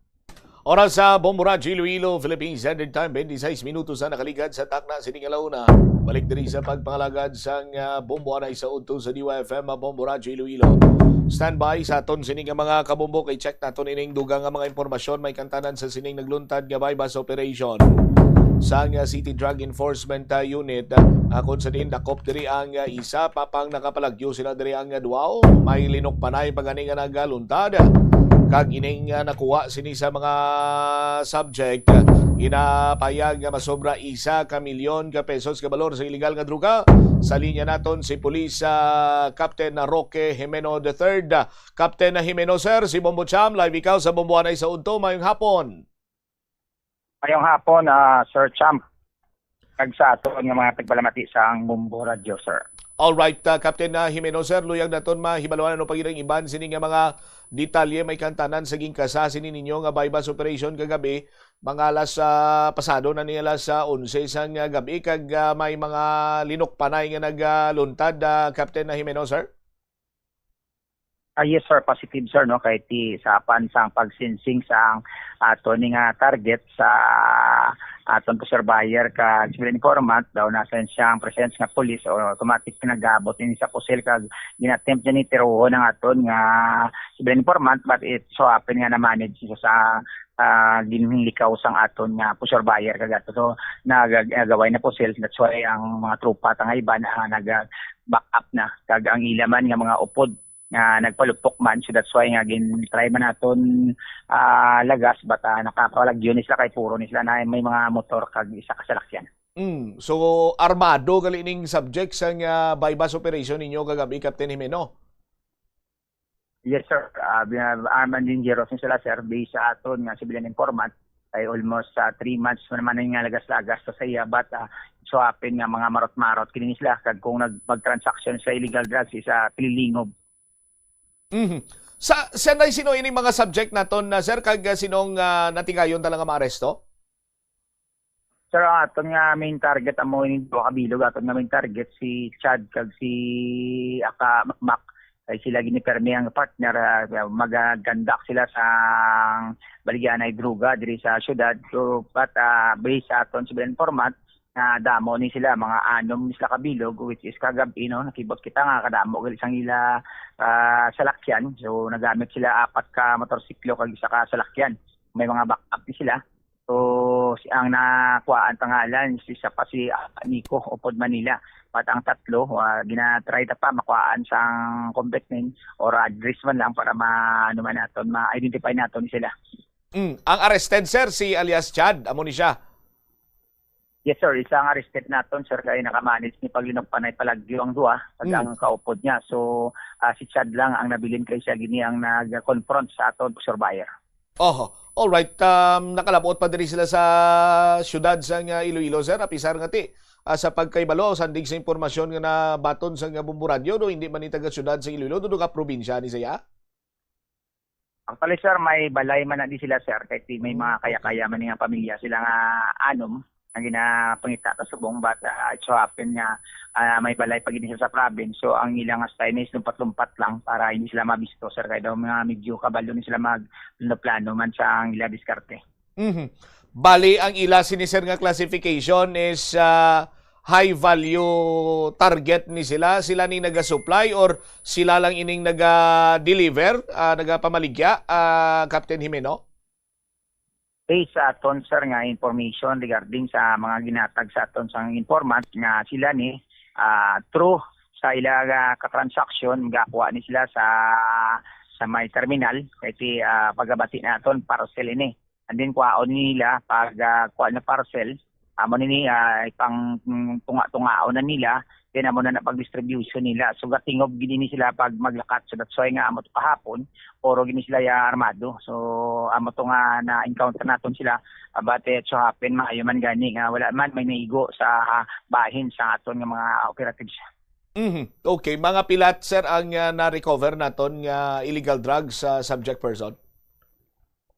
Sir, nagtransact kita sa ila isa kasasino amounting to 12,000. But it so happen may mga dalagi na sila. So sa mga upod ya pagidtugan kaya bisa informant naton tanan-tanan sila may bitbit nga ilay. So may amo na nagabihan na aton transaksyon para nagabi na sila kay damo-damo sila na pang dulungan based sa information nga ginatag sang aton civilian informant. But amo na na kuhaan pag isa naton sa positioning control niya si si Chad kay ang iban to naka-plead na 13 pagig ka sachet. So all in all kay Chad lang ni nakuha ang illegal drugs nga sa iya nga alawas mga more or less 150 grams with standard drug price of 1,020,000 sir. 1,020,000 bao kadako gali isang balor niya sini ba? May other pagid ka mo nga recovery sa suspect sir? So sir ang isa ta pagid recover sa iya amo to ang gamit niya nga pagatuyo ni tiruhon nga aton nga civilian informant but so happen na manage ni agaw sa aton nga surveyor amo to nag-grapplinganay kami sa mga upod pa namon antes sa subdue sir. All right. So may caliber 45 kita sir nga nakuha kag 4 ka live ammunition kag isa ka fired i-grab ko na lang opportunity siguro Captain Jimeno sir nga makapamangkot man kiti kada operation sang City Drug Enforcement Unit or ang iban man sini nga mga unit gani mag operate wala na ganubo sa 500, 600 700,000 hasta nagalabot sa masobra 1 milyon ang ma-recover nyo sini nga mga ginapatihan illegal drugs. Sa diin bala ini nagahalin sir kag nga asa subong iya nga mga panyimpo tuma na gid kadagko or volume na ang nagasulod nga illegal drugs sa syudad Captain Jimeno? Kalit sir, no, sa aton pag-monitor, sa pagtungko sa unlike sa una, sa ambuy itong duha ka drug lord, so makontrol nila, meaning out, magmabala natin kung binggari na illegal drugs. But right now, sir, wala na din siyang maigakapit na drug lord. So, ana na lang, may transaction, may padala. So, galalin ang transaction, sir, ang transaction sa nabilig person, and sometimes kami natin BGMP, intra naman da sa BGMP ng mga PPC, intra naman sa pag-transaction. So, mga balon natin, ang mga PPC na ginapasalig nila na magmadakpan. So, dito sa ila, arboron nila. So, ang aton man nga mga pumuluyo ang gintra sa pagbaligya sa illegal drugs sa salig. Pinagkuulo. Actually, hindi Manila. Wala kapital. Laway lang. Tungkol na kilala ka. Amo na nga padalaan kanila, masaligan kanila. Start testingan kanila. But ang aton nga na encounter kagabi, so ano namin sila. So, grabe na yung mga diskarte. May mga diskarte na sila. May mga paganin sila nag-convert pa sila sa rider, but hindi niya rider. Ang nila yung based sa ato niya informant na gakwa sila sa terminal sa nilang parcel. Then, ito nga o nilang parcel. Then, mapa-convert sila nga rider. Kaya, for example, ikaw mas courier, mas rider ako na siya, pero sa transaction na ako madruga. So, aman kagidulong niya pa ka sa balay mo to kung safety ka. So, amo na nga managaynig ang iban sa pangabuhi, masang maayo nga mga rider, ginahalita niya sa mga turubista, ginahalintrahan nila, ginagamit nila ang iban na lalalain, nakadalahin ng iban na rider nga may tinutuyo sa maayo nga buhi. Pero ila niya panggubar. Mag-discuss sila para sa personal interest nila, kuha siya kwarta nga sigay lang. So, posible, sir, ang inyong ginalantaw nga supply or ginahalinan sang ginadeliver ni sa ila sa dinalin? So, depende, sir, may haraman nga hindi kung ano ang transaksyon nga ipakwa sa ila sa may terminal, sir. Sometimes nakarga na sa series, sometimes ila pa rider man, sometimes alisaruro. So, amo na nakabalo kung hindi niya halin, Manila, Bacolod, or ano basta, pag sino ang wala sa stocks matawag na yung nating mga turista sa babaw nga o siya na padali ito sa muni karga sa muni anden sila ni adto na to sa may terminal kag i-claim ang parcel. So amo na sa ato ni subong lalabot na parcel na. All right. Sige, but sa gyapon kung may mga diskarte iya mga durugista, mas madamo pag i-diskarte ka pulisan para nga madakpan ini sila. Keep up the good work lang Captain Jimeno kag Halong Perme. Thank you so much sa paghatag sa tiyempo diri sa Bombo. At maraming salamat, Bobo Sam. Thank you very much and God bless. Derwabit si Police Captain Roque Jimeno III. Ti hamakon mo na banwa. Malipay kita sadto kay waay na sa mga ginakilala nga mga durugista or drug lord diri sa aton iyang area, pero mas naglala pagidgali ang sitwasyon sa karon kay ti bisan sin-all na ang sarang maka-deal sa nga dumalagko sini iyang volume sa nga illegal sini iyang druga. Kag nanari-sari man ang pamaagi sini kung paano mapasulod diri sa aton sining lugar. Sa aton sining mga kasimanwa, ginagamit man tanan sini nila nga resources. Ugali kay pasalamat lang kita daw kay kung matanda ining mga durugista, mas matanda man aton sini kapulisan. Nga ti mamutikan sini nila ang mga durugista diri, ang mga gamit karon sa mga panibag-o naman iya nga mga stratehiya, diskarte kag pamaagi sa pagbaligya sa illegal nga druga. Santo anay nga tsimpo iya banwa, kanto ka lang sa isa ka lugar, no? May kubo-kubo dira o kung ano man sini nga plastada dira ka mo iya gamit sa illegal nga druga. Pagkatapos siniti gwa ka lang niya nga daw lang niya sa nga may natabo. Ti sandig iya sa monitor sa City Drug Enforcement Unit subong lain pagid yang diskarte. Avail ka lang kuno sang mga nagapakilala sini nga mga rider ti package na dayon. Anong ginanabihin ko nga package? Suno gani sa kay Captain Jimeno, sinya ti may transportation ka na, dira ka man mabakal sa iya, pagtapos mo gamit, idulong yan pa ka sa inyo balay. Ti package deal, yamakon mo sina banwa. Sa aton sini nga mga kuturan, kung si Captain Jimeno, pahalit niya sa mga tarong nga mga rider nga ginapangabuhian ang pinakamahapos kag pinakamadasig sini nga means of transportation. Amo iyang pag motor-motor niblaw kon angkas ka dira, no? May kantuan ka, ti hilabi pa nga daan sa karon nga kon da sitwasyon sa nga pagpugok sa dalagan sa trapiko dire sa bahin sa syudad sa nga Iloilo. Ti kon magsakay ikaw ya sa single nga motor, pwede ka mo makalusot-lusot, pwede ka makahingagaw kung nagadali ikaw. Kag hindi man na mo sinatama gid ka mahal ang bayad sa aton sini nga mga kuturan. So kadamo na karon sa nga mas nagapili nga magsakay sa sining mga rider o galing halit sa mga lihitimo sini iya nga mga rider, no? Nga kung sa diin tigin lakta nila iya sang pagbuhat sang krimen. Pinaagi karon na banwa sa sining paghahatag sa iban pagin sining serbisyo, no? Serbisyo serbisyo padulong sa prisuhan ang pagbaligya sa illegal sining nga drugaw. Ti 1.20 million pesos ang balor sa illegal sining nga druga, no? Nga na-recover sa sining personalidad nga si alias Chad nga nadakpan sa City Drug Enforcement Unit. May tiniruhay pa, mayo lang kay nasapar sa aton sini nga mga operatiba.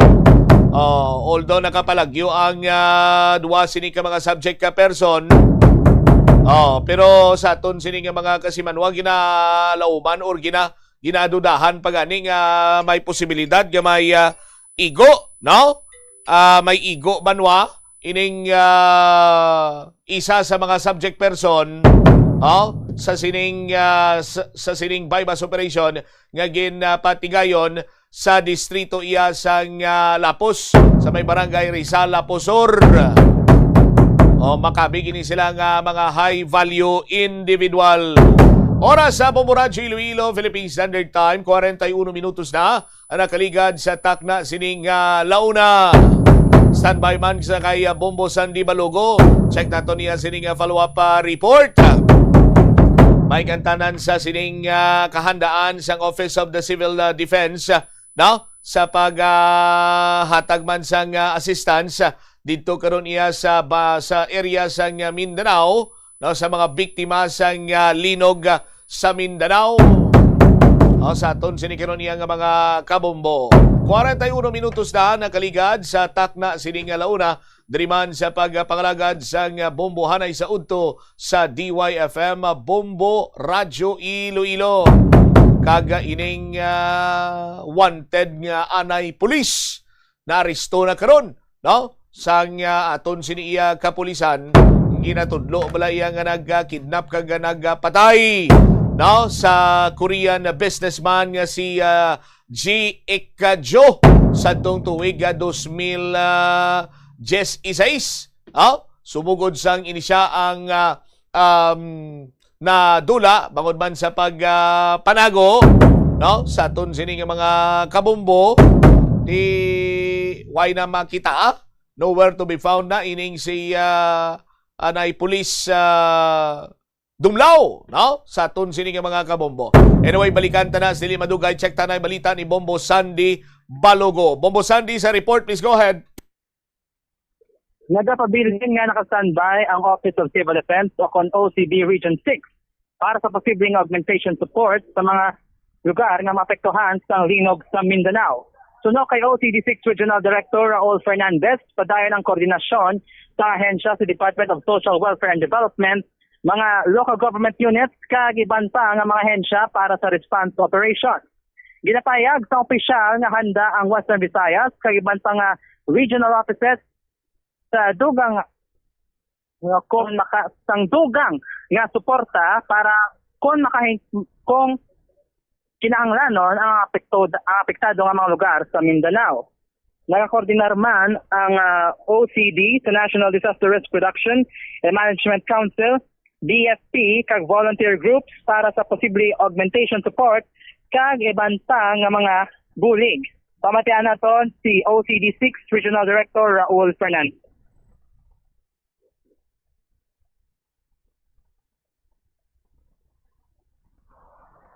Were already confirmed dead, 33 casualties, and 456 were injured. However, hindi pang magbago yung yung figure, kasi ongoing pa yung search and rescue operations natin. So yun ang ating and a total of 17,689 families were affected because of the 7.8 earthquake in Pasig, Sarangani. So yun ang initial report ng ating ng RDNet team, coming from Sergeant, and our very own Civil Defense Administrator, Yusek Harold Cabreros, flew yesterday, together with Yusek ng DND, Yusek Espino, and Yusek from the SWD and other head of the disaster response cluster natin, upon the instruction, of course, of the president. Wala pa tayong napapadala. We're still waiting for instruction from the OCD Central Office.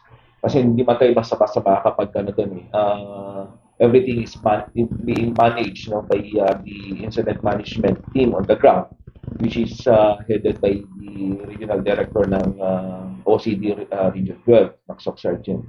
Kasi natin dito is meron tayong management doon, Even yung pagpapadala ng ating team is being managed yan. Hindi yan sabay-sabay napupunta doon. Right now, we attach din ngayon yung mga regional offices natin in Mindanao. Immediately yung nag-provide ng assistance, manpower and then non-food items. Then the rest of the regional offices, katulad ng ating Western Visayas, we were just alerted in case na hindi kayanin ang resources ng mga offices natin from Mindanao, saka tayo magpapadala ng mga resources ko. So we are on standby waiting for advice from central office ng NDRMC kung kailan tayo kailangan. Meeting tayo with the National Interagency Coordinating Cell, pamahala ng disaster management, response management doon sa SOC Sergeant. So dito namin nalalaman kung ano yung mga needs ng Region 12 doon, kung kinakailangan pa nila ng augmentation coming from us. But on our part, nakahanda naman tayo, dito naman sa atin, dito naman sa Region 6, search and rescue teams from the different agencies, yung Bureau of Fire, we have them, and then sa local government units din, and then even sa mga mga volunteer groups. But sa ngayon, wala pa naman silang nire-request sa atin. Ready tayo, constant yung coordination natin. At the national level, lahat ng mga regional offices nandito ngayon sa Zoom meeting. So nalalaman namin kung ano yung yung binigay ko sa yung data coming yan from the National DRRM Council. The Office of Civil Defense, Regional Director 6, Raul Fernandez. All right. Ini si Bombo Sandy Brian Balogo. This is Bombo Radio Philippines, the number one and most trusted source of news and information. Radio Bombo. Salamat kid Bombo Sandy Balogo sa imo siniyang report. 47 minutos na nakaligad sa takna sining launa. Dati kayo naging man nga maresto ining anay pulis nga si Rafael Dumlao matapos ang pagpanago humalin sadtong Hulyo tuig 2024. No? Tigin payag ini ni Secretary John Vic Rimulya nga nadakpan si Dumlao sa pasong Tamo, Quezon City. Si Dumlao isa sa mga most wanted individual sang aton sining gobyerno. Na convict ini siya sa kaso nga kidnap for ransom with homicide sa pagpatay sa Korean businessman nga si G. Jo sa tong 2016. Nangin at large matapos nga ang Court of Appeals ginoverturn ang 2019 acquittal sa killing. Ang appellate court nagsentensa iya sang reclusion na perpetua. Magluwas sa sining kaso sining kidnap for ransom with homicide. Si Dumlao ang co-accused man sa pagpangatubang sang kidnapping kag serious illegal detention subong man na karnaping. Si Dumlao ang inakusaran sang pagpatay sa Koreano sa Korea National sa sulod sang Camp Crame. Ginpayag ni Rimulya nga may mga witness nga nagpayag nga si Dumlao ang nagtingwa no or gintilawan niya nga i-extort ang Korea National sang na nagbalibad ini nga maghatag sang kwarta didto na kag ginkuga ni Dumlao kag ginsunog niya ang lawas lakip na ang pag-flash sini sa inidoro. Sa bahin naman sang Angeles City Regional Trial Court initially ginakwit si Dumlao sa tong tuig 2019 bangod sa inconsistency no sa bahin iya sang mga witness. Pero ang Court of Appeals ginoverturn ining acquittal matapos nga nakita nga ang Angeles City RTC ang nag-abusar sa discretion through gross misapprehension sa mga facts. Ang kidnapping with murder sa bahin sa appellate court na nagsintensya kay Dumlao sang reclusion na perpetua ukon 40 anyos nga pagkapriso without eligibility for parole. Insintensyahan man ini siya nga mapriso sa 30 tungtong 35 anyos bangon naman sa kaso nga karnaping. May ara sang tawagan ini o may ara sang balayran no? Sa aton sini nga mga kabumbo nga 350,000 damages for kidnapping with homicide. 225,000 damages for kidnapping and serious illegal detention. Pakita naton balang kabahin sa video clip sa pag-arestar sa kay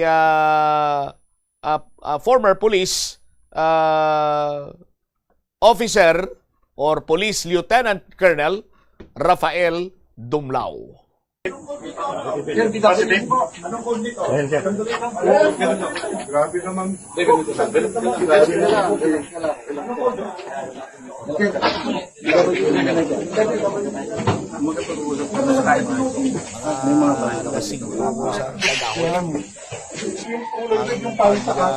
Star siya dito sa may barangay Pasong, Tamo, Quezon City. Sunod sa ginapalagawan ni former police Rafael Dumlao no? Sa amin sa mga kabumbo hindi ako okay mga 3 ka bulan or 3 ka semana rather ang surveillance ang operation no nga kung sa diin mayara sa nga nabaton nga tip from sa isa ka informant kag didto gid na na tukiban siya nga nagakatulog no why naman ini nag-resist sa mga arresting officer pero may firearm may armas nga na-recover dito iya sa premises sa aton sini karon niya nga mga kabumbo.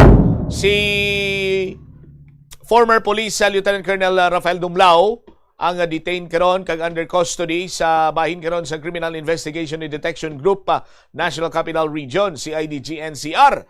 Sa aton sini karon niya nga mga kabumbo confirmar sa DILG nga ang mobile device niya o kung sini mga cellphone niya wala magapaidalom or ipaidalom sa forensic examination para iya nga mahibaluan pag mga individual no? Nga nagabulig sa iya sini nga pagpanago since ini siya ang nadula or nagpanago banwa matapos ang iyang sining kaso. Sa aton sini karon niya nga mga kauturan. 53 minutos na nakaligad sa takna sining launa driman sa palatuntunan Bombo Hanay sa udto sa DYFM Bombo Radio Iloilo. Ang Senate karon ginahugtan sini ang seguridad kay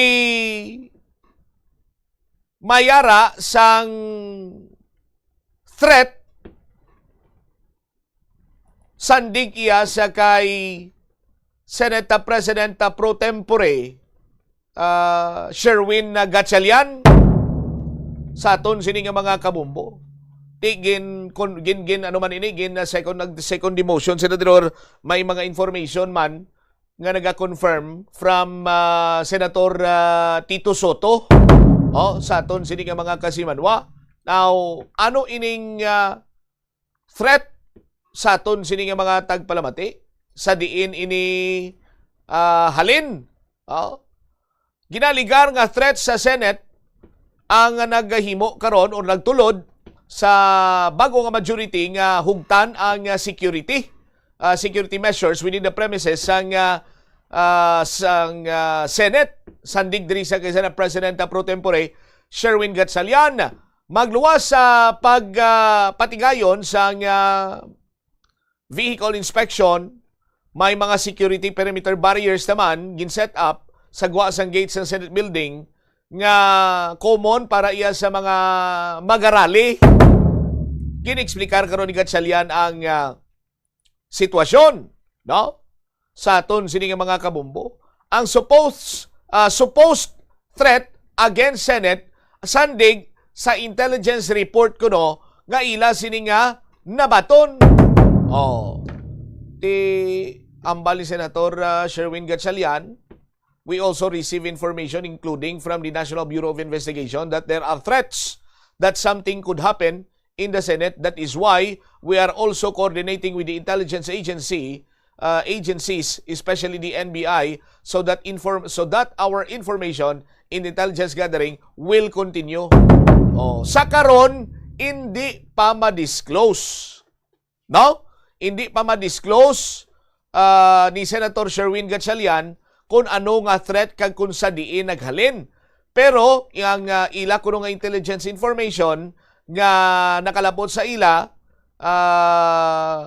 halin sa NBI nga there are threats that something could happen in the Senate. Sa aton sini nga mga kasimanwa.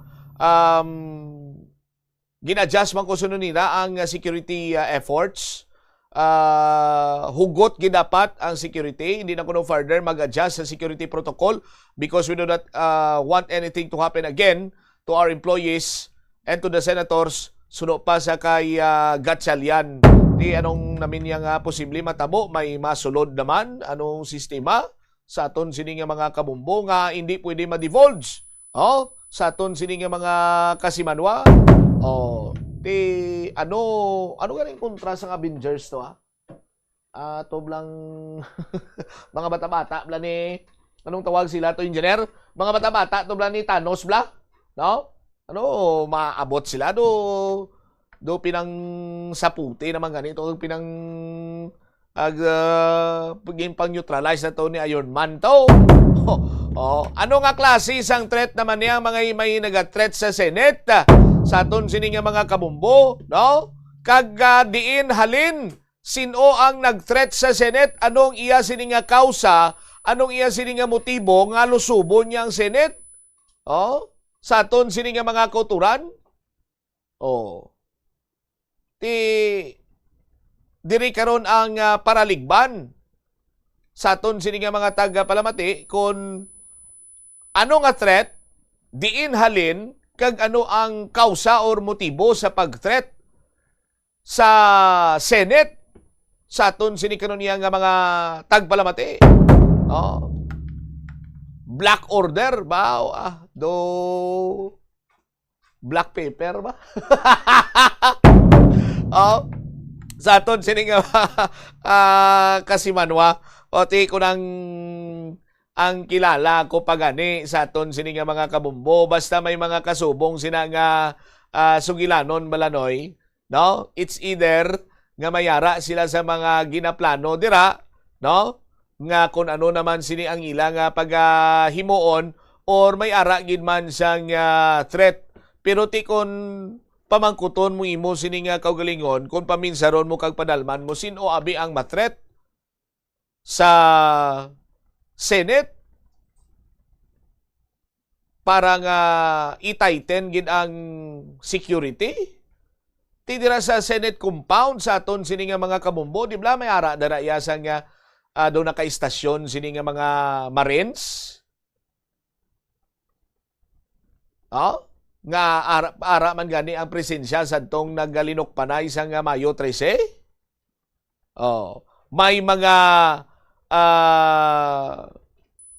Office of the Sergeant at Arms man dira. Gali kiti galibog karon ng pulo, sino gimambala ang Office of the Sergeant at Arms dira? Kay may Sergeant at Arms man niya ang Gatchalian Block, may Sergeant at Arms man niya ang Cayetano Block. O ti, hindi pa kamo sila, duha ka bilog ang Sergeant at Arms. Ti threat from home. Sa aton sini nga mga kasimanwa, kag ano kuno ang threat? Maano sila?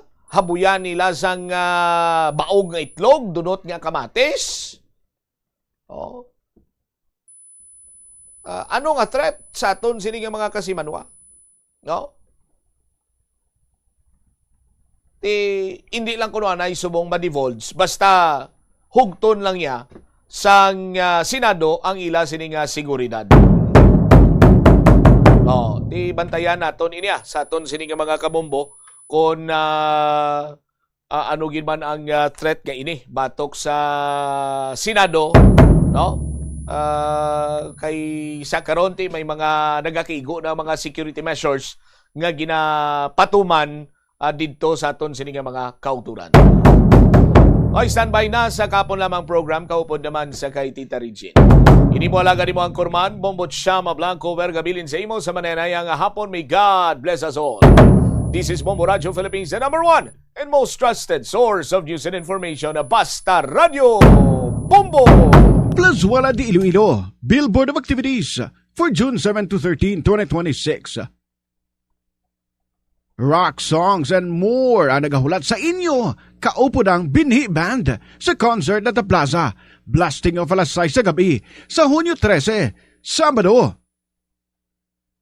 Sa tion sa musical show, napulo ka mga matahom nga Plus Wala di Iloilo mags kag madamo pangaiban ang igaparafol sa masuki sang Plus Wala di Iloilo.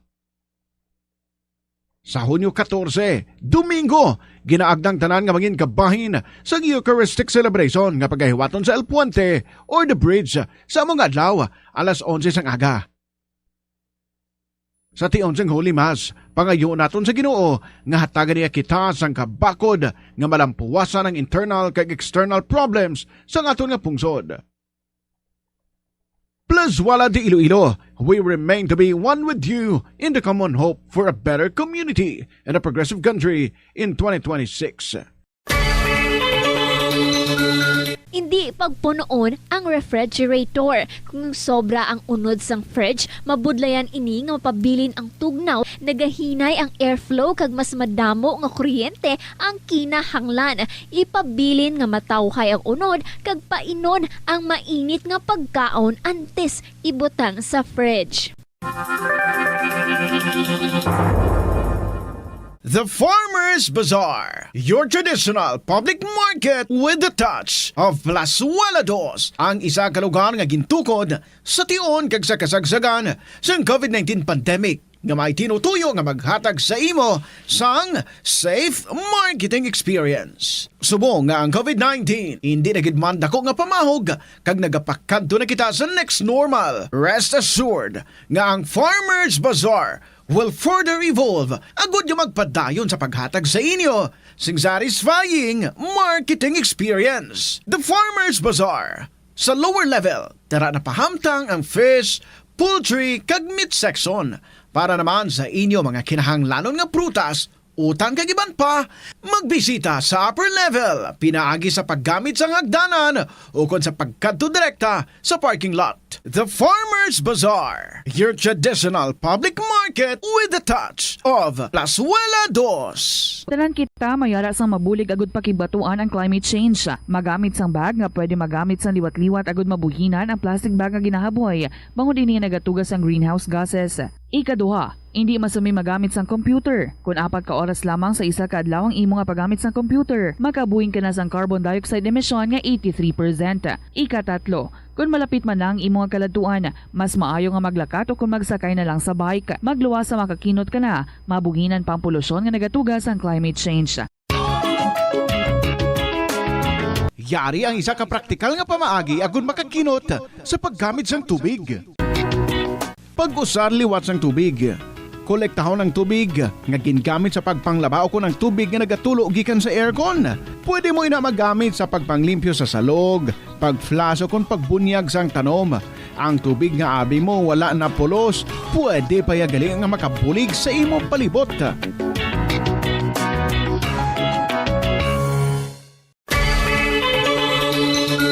Limitahan ang pag-charge sang devices. Hindi pagpabayaan nga naka-plug ang phone, laptop o kung tablet kung puno na ang battery. Patyon o kung i-unplug gilayon kung tapos na. Makakinot ini bisan gamay lang per device. Ilabi na kung madamo ang empleyado sa opisina. Yari ang mga simple nga paagi agon makakinot sang tubig. Kaayuha ang mga taga sa tubo o kon hose. Hindi tanan nga taga sa mahapos kagilayon nga makita tungod ang mga tubo o kon hose ang nakalubong sa duta o kon semento nga bahin sang balay. Kung magsigi ang mga tagas nga ini, mahimo nga magalabot sa 10,000 ka litro sang tubig ang mausik sa isa ka tuig. Maggamit sang leak detection tool o kon magkonsulta sa mga eksperto kung may pagpangduwa-duwa nga may tagas sa mga tubo sang tubig agod ini gilayon nga makaayo. Sa eskwelahan, ang pag-practice ng good manners and right conduct ang makabulig sa paghimo sang positive, respectful environment para sa pagtuon. Nagapakita ini sang pagtahod hindi lang sa mga manunudlo kundi mangin sa imo mga classmate kag sa school community. Mag-abot sa eskwelahan on time. Ang pag-abot sang late sa klase kag sa aktibidad ang nagapakita sang kakulang sang respeto sa oras sang iban. Magpamati sa imo maestra o kun maestro samtang nagadiscuss sang lesson kag sundon sang maayo kun may yara sang instructions. Tawgon nga ma'am o kun sir ang imo teacher o kun staff. Kung may pamangkot, ibayaw ang kamot, agud mahatagan ikaw sang kahigayunan nga makasabat. Maggamit sang please, thank you kag excuse me kung nagaistorya sa imo classmate o kung sino man ang imo ginaatubang. Likawan ang pagpanunlog, pagbuli o kung pagpanginsulto. Mangin maayo kag may respeto sa isig kapareho. Mangin matinlo sa classroom kag school grounds. Ibutang sa basurahan ang basura kag indi pag-ihaboy sa bisan diin lang, ilabi na sa sulod sang classroom. Respetohon ang propiedad sang eskwelahan. Halungan ang mga libro kag supplies kag likawan ang mangguba sang pagabutang nga wala mo ginapanag-iyahan. Mangin focus sa pagtuon kag likawan ang pag-istoryahan na isang classmate samtang nagadiscuss ang imo maestra o kun maestro sang inyo nga lesson. Likawan ang cheating. Masami nga kompletohon ang assignments kag test nga wala nagapangopya sa hinimuan sang iban. Paborito mo man bala kaunon ang prutas nga saging kabombo? Nakahibalo ka bala? Nga ang Pilipinas ang ikaduha sa pinakadako nga exporters ng saging sa bilog nga kalibutan. Sandig sa United Nations Food and Agriculture Organization, ang pungsod ang naka-export sang 2.93 million metric tons sang saging sa tuig 2025. Nagapangduha kita sa top exporter nga pungsod Ecuador. Ang saging manggaranon sa mga bitamina kag minerals, kaangay sang vitamin A, C, B6 kag potassium nga kinahanglan sa immune system, energy production kag cell protection. Bangod sa mataas nga potassium content sang saging, epektibo ini sang healthy blood pressure kag nagasuporta sa overall heart function. Kung Kung ginbilin ang computer nga nagaandar bisan wala ginagamit, nagakonsumo gihapon ini sang kuryente. Mas makinot kung ibutang sa sleep mode kung wala ginagamit sang 5 to 10 minutes. O kung i-shutdown ini kung mag-break ikaw sang mas sobra sa 15 minutes. Ang monitor pwede man nga patyon pagkatapos sang 3 to 5 minutes nga wala ginagamit. Sa sini nga paagi, makakinot ang opisina sang dako nga kuryente kada bulan. May kilala ka bala nga mga bata nga mahilig sa video games? Nagausik bala ini sang inoras sa paghampang sang iya ginakaadikan nga games. Isa ka pagtuon sang American Academy of Pediatrics ang nagapahayag ngang sobra-sobra. Ito ang Bombo Radio Philippines. Fully digitalized. Numero 1 sa balita, komentaryo, drama at serbisyo publiko. Bombo Radio Philippines. Bombo Radio Philippines. Unmatched. Number 1 and most trusted source of news and information. Basta Radio Bombo! Good afternoon sa inyo tanan mga kabombo. This is Tita Regine. Welcome back. Diri sa kahapon lamang program on a Tuesday. How are you coping so far? Sa aton dira nga mga estudyante, second day of class. Doing good? I hope so. Kita diri sa kahapon lamang program, we are with you, especially sa aton dira nga mga workers bringing their radio sets sa ilang mga ulubrahan or hindi gani through their gadgets. Listening, samtang work, multitasking ang tawag sila. Anyway, thank you so much, Gid, for being there. And I'd like to say thank you also if you have this desire to nga magpadala sa inyo nga makasaysayan diri sa kahapon lamang program. Pwede gid na estudyante ka man or worker ka man. You can email your stories sa bombo_iloilo@bomboradio.info. Or pwede nga masulat ng mga kasaysayan or ipasulat sa inyo apoda, kung senior na, or sa mga anak, or anyone nga kakilala ninyo. And then ipadala, diri sa kahapon lamang program, DYFM, Bombo Radio, Iloilo, Sky City Tower, Mapa Street, Iloilo City. Let's all get settled. Ari na ato nga ang bahanon para sa inyo tanan sa sining hapon sang Tuesday. It's the 9th of June, 2026. Happy birthday lang da sa naga-birthday. From Adrian Vicencio, Kiss Broken Hearts Goodbye. This is Tita Regine and this is KLP. Good afternoon and welcome.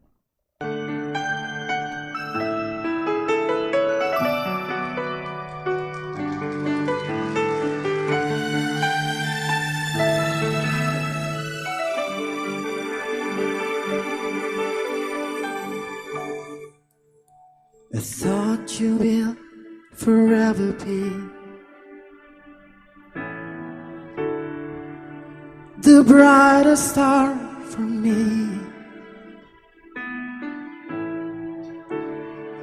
In the promise I will stay in love with you till the end. For times change to turn dreams, falling apart, gone somewhere. I have loved you more than I could. Baby, letting go deeply hurt. Is this goodbye? I hate to say. Be back in his arms. Forget me. As my life goes on, I know I will love someone new someday.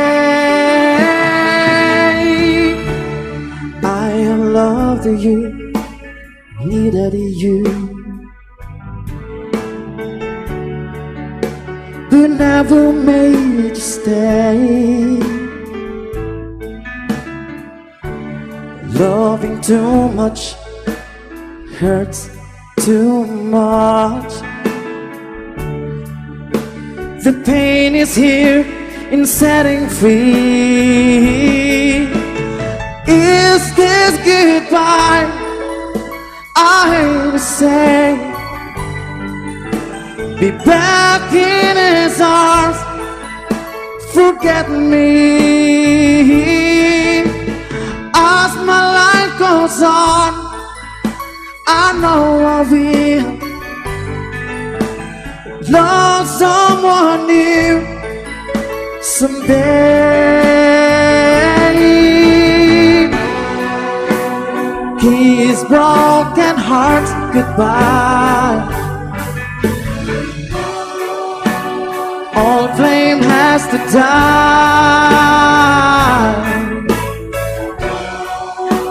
No more tears to cry. Never cry. Just kiss broken hearts goodbye. Goodbye. Is this goodbye? I hate to say. Be back in his arms. Forget me. As my life goes on, I know I will love someone new someday,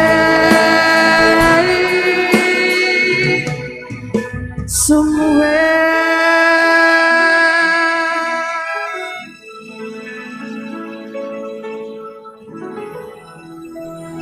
Adrian Vicencio and Kiss Broken Hearts Goodbye, 14 minutes after 2 o'clock.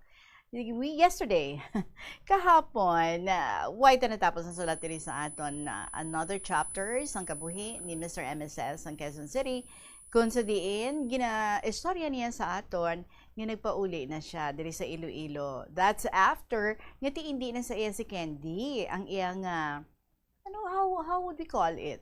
Sige, girlfriend na lang siguro pwede man, no? Pero according sa iya wala man sa pangaluyagay nga natabo, ginseduce siya ni Candy, and then doon na init si Candy sa iya because one time nga natabo sila daw, wala siya nag-withdraw, something like that. So doon ginapaabot na ni Candy na siguro mabusong siya, and she didn't like it.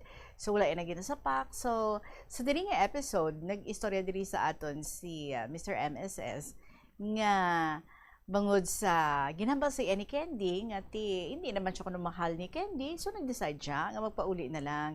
Even if nagainit ang ulo niya, nagalain ang iyang buot nga he's been good sa ila kasi ila nga family nga gin-take care niya man sila tanan, but then si Candy since sikreto man ang ilang relationship, so hindi man ini masugid sa utod ni Candy. So nag-decide na lang siya kay tigambal na si Candy nga hindi na siya sa iya. So nagpauli siya, and then he called up ang iyang mother, ginistorya niya to ang tanan, everything except about Candy.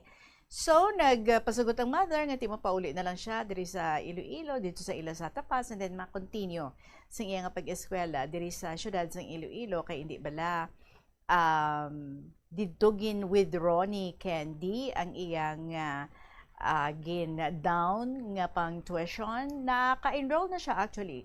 But then, nahaylo naman siya ni Candy nga hindi na lang siya anay magpa-enroll. Kaya si Candy, hindi man maka-eskwela sa ina nga year. So, doga pangita, no? Sang mangin kaupod sa iyang misery si Candy. So, para nga patas, duwa sila, hindi na lang mag-eskwela. And so, sa sining istorya, nakapauli di siya, and then nakasettle siya. Do okay man sila sa iyang father, do wala naman lang siya ginasahot sa father, yung ginapabayaan naman lang siya kung ano iyang obrahon, and then naka-eskwela gidiya siya sa city. And then 3 months na nga nakasettle na siya, okay man siya sa iyang mga borders, of the night sila, sa mga board mates niya, and then okay gid ang concentration niya sa iyang pag-eskwela. And then one day, ginhambalan siya sa isa niya ka-board mate, nga medyo gay. May gipabusong ka sa Manila? Kibot siya balya nga man, wala Sa ara ay may babae sa sulod sa kwarto mo, naghahambal, nga ginpalagyuhan mo siya kuno. Sa pagsulod niya sa kwarto niya, kita iya ato to sa Candy, tapos si Candy naghahambal nga nagkadto di siya kinabudlayan na siya kay dako ng iya nga tiyan, hindi yan na matago pagid. Further, sang 18 years old siya sa nagdebut siya kuno, yawan siya kaipit-ipit sang iya nga tiyan, but this time ti nabudlayan na gid siya. So napuli di siya kagintultul niya ining si Mr. MSS nga nakibot gid ining si Mr. MSS nga natultulan siya ni Candy. So supposedly nagasok na anay sila nga duwa, but then again nag-move naman si Candy, gulpi lang siya ginhalukan, and what happened next? May natabo naman si ilang nga duha, no wala naman nakapangindi sa iya si Mr. MSS. And according sa kay Candy, may ara na siya kuno nga pwede nga maobrahan samtang ara siya dira sa may boarding house ni Mr. MSS. Kaya ni istorya niya ang tag-iya sang isa ka beauty parlor kag nag-apply naglito siya ya nagmigahay na sila nga duha sang tag-iya sang beauty parlor nga ato kag manugsugod na siya gani isang pag-obra pagka next day na. Kay nag-promise pa nga ti pamaklan siya sa mga gamit sa baby, kay ti naluoy sa iya, basta kwaon na siya kunuya nga ninong. Ti wala naman mahimo si Mr. MSS, so nagambal siya ti sige na lang buwas ugdan takat para may istorya ko man, makikilala ko man ang ginahambal mo nga owner sang beauty parlor. Dira lang gid ayon sa vicinity sang ila nga boarding house. Ngati siya gani ko rin nga never nga bisan ka isa nagkadto da siya para magsulod sa parlor, pero ini si Candy bago lang abotalin sa Manila, pero nakachika yan na ya ang tag-iya, and then ready na siya nga mag-work as beautician. So sa sining nga punto aton nga sugpunan ang pagbasa diri sa sulat ni Mr. MSS sa Quezon City.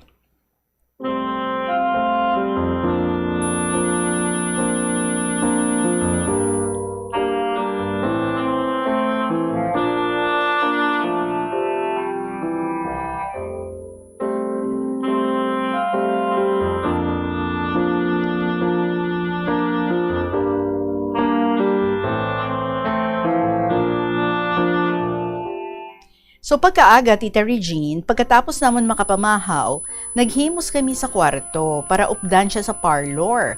Kay masugod na siya sang obra sa parlor, kag para makilala ko ang tag-iya sini. Hambal ko, mayong aga chay, ang tag-iya medyo maanyag nga babayi, ang pang-idaro nasa 40s, siling ko ako gali si Toto si, dira ako nag-board sa sulod, sa amo ni nga boarding house. Salamat gali chay sa paghatag mo sang obra kay Candy. Mayo ina siya sa mga beauty products. Nagsabat siya sa akon. Wala kaso to, willing ako magbulig sa inyo. Naluoy ako sa iya, kay halin pagali siya sa Manila. Nga ang ginbayaan mo siya sa Manila, how? Wala na lang ako nagsabat, Tita Regine. Sa pensar ko, ano naman ining ginhambal ni Candy man? Do pagwaon pa ako nga malain ba? Karon sa hapon, mapamall kami. Kay baklan ko siya sang iya mga pregnancy dress. Lantawa bala ho, nagadelargo man siya gyapon, naipit na ang baby sa iya tiyan. Ay, unang hambal sa tag-iya. So nagpasalamat na lang ako, tita, kay ginambalan ko sila or ginambalan sila nga bayaan ko na anay sila kay masulod pa ako sa klase ko. Tita Regine, kung madamo kagalis ang ginapamensar, hindi mo man matalupangdan, nga madasig lang maglakat ang mga inoras.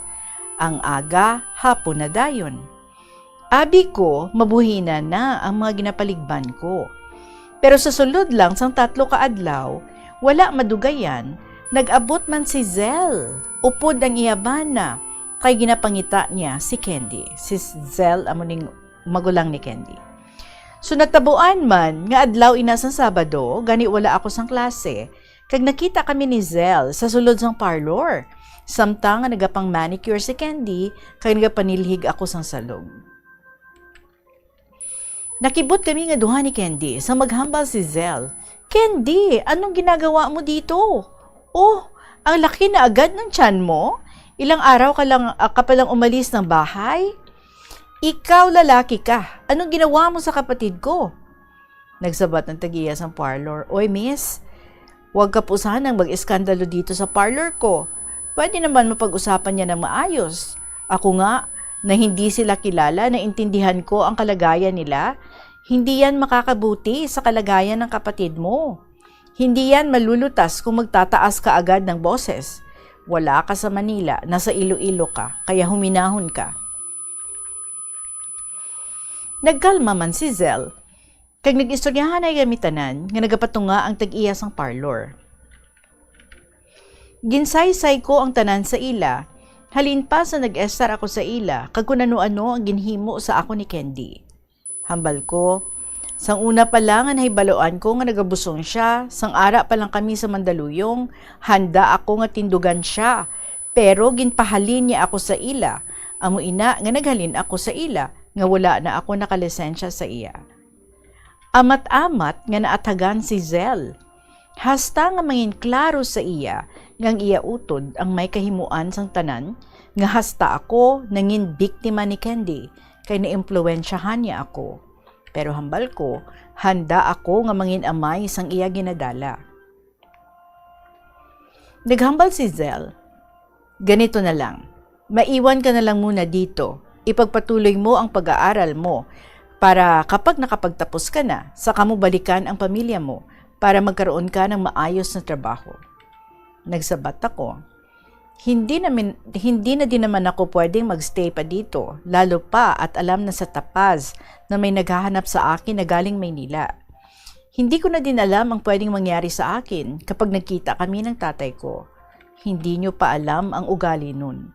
Kaya siguro, mas mabuti na sumama na lang ako sa inyo. Magtatrabaho na lang din ako pagbalik ng Maynila. Pwede pa naman ako siguro bumalik doon sa boss mo para mag-drive, diba? Sabat niya, naku, umalis na din ako doon sa bakery. Maraming mga nangyari mula nung umalis ka. Biglang naging magulo. Mabuti nga at nauna kang nakaalis, kundi baka pati ikaw nadamay. Pero ayaw ko na yun pag-usapan. Ang atupagin natin ang problema ninyong dalawa. Nagpasalamat man siya sa tag-iyasang parlor, kag nangayo pasaylo sang iya pagtaas ng tingog kag pag-iskandalo. Sabat sang tag-iyas ang parlor, nakahangop man siya, kay siya isa naman kag ginikanan kag utod. Ginhambal niya kay Zell nga halungan ang ginadala ni Candy kay first time niya nga pagbusong. Kay basi maselan ang pagdevelop sang bata. Ginistorya ko man ang tag-iyas ang parlor. Naghambal ako. Madamo gid nga salamat chay ha. Bisan wala mo kami makilala, bukas ang imo tagipusoon sa pagbulig sa amon. Nagsabat siya, wala sang kaso to ah. Sino pa abi ang mabinuligay, kundi kita man nga mga Ilonggos? Kagilala ko man ang inyong pamilya sa Tapaz. Gani okay lang sa akon. Basta, hindi ka lang magalipat. Kung magbata na si Candy, balitaan nyo ako, kag ako ang maninay, ha? Nakaibalo ka naman sang address, kundi ka masulat. Sabat ko liwat. Huugid chay, hindi ko gid ikaw malipatan. Ang kabuot mo sa amon. Naghambal si Zell. O paano? Tara na. Punta na tayo ng pier para doon na din tayo bumili ng tiket ng barko. Naglisensya na kami kag nagkadto na sa pier sa Fort San Pedro.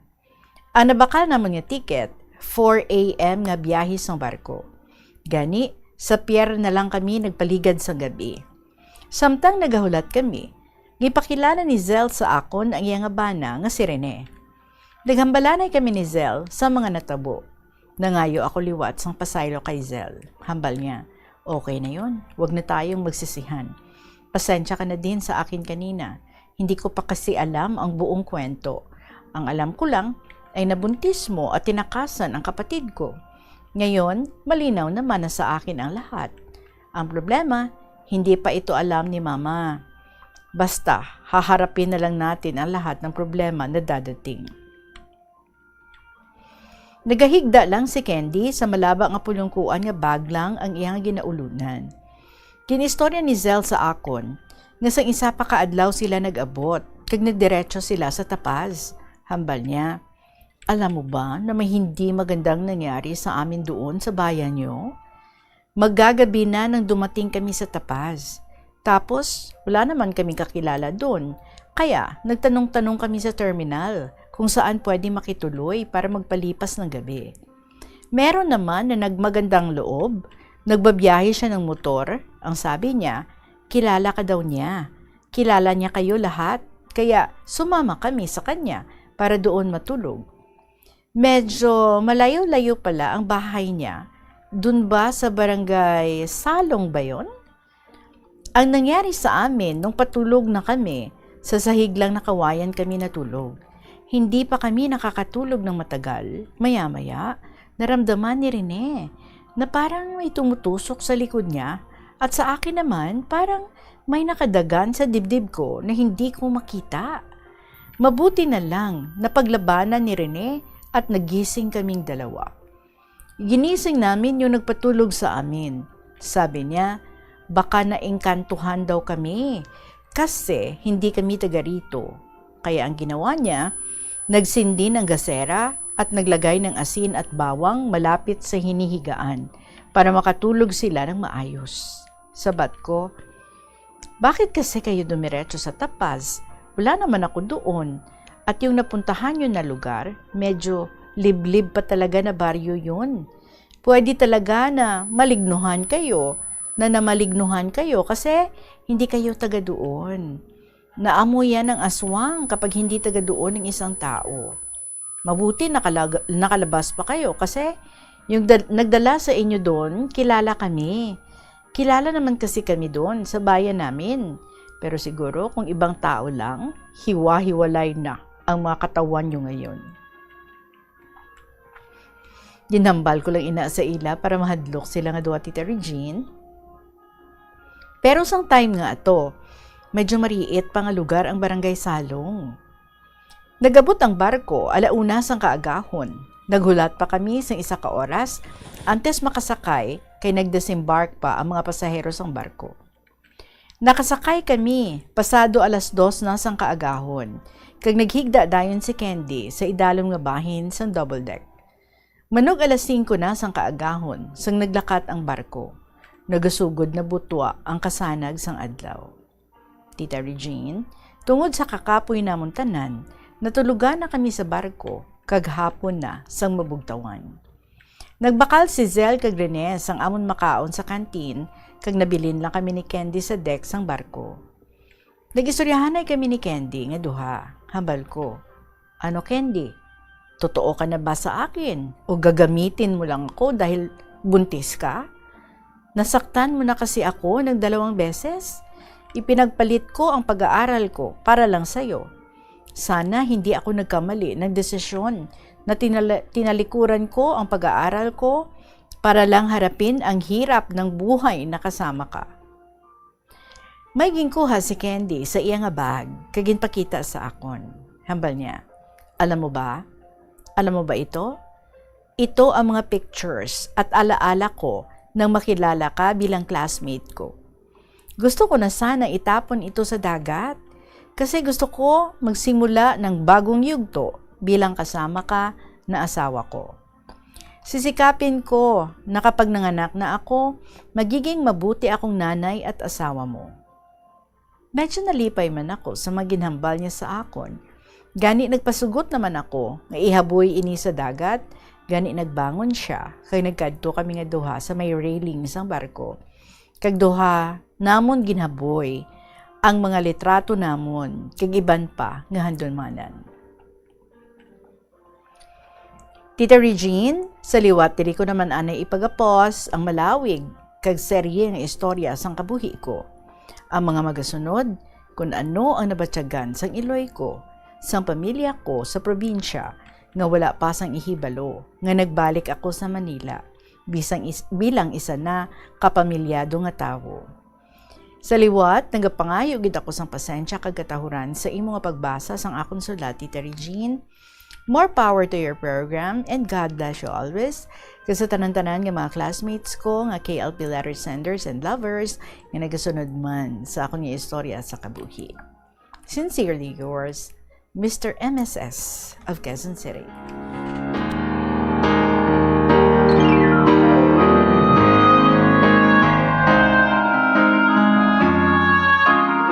Ang hambal niya, pause lang anay, no? That means may mga kasugpon pa ang ini nga pag-istorya diri sa ato ng pagpatpat ni Mr. MSS sa tanan nga mga nagkalatabo sa iya nga kabuhi. If you are young, ang mga decision makings mo matuod, no, ka mga very fragile pa.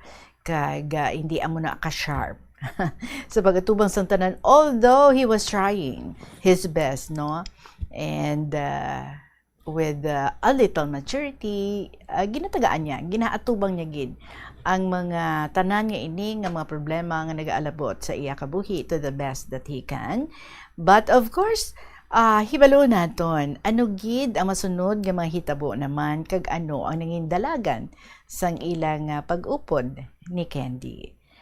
2:32 ang aton nga oras. Salamat gid sa imo, Mr. MSS, and as usual, wala to namon ang next episode sing imo nga igapatpat diri nga mga istorya sa imo nga kabuhi. Magapanumbalikan kay LP with more stories to be shared with you sa gihapon. This is Tita Regine. Magapanumbalik kita pagkatapos lang sa pila ka mga importante nga mga pahibalo. Yari ang isa ka praktikal nga paagi agud makakinot sang tubig.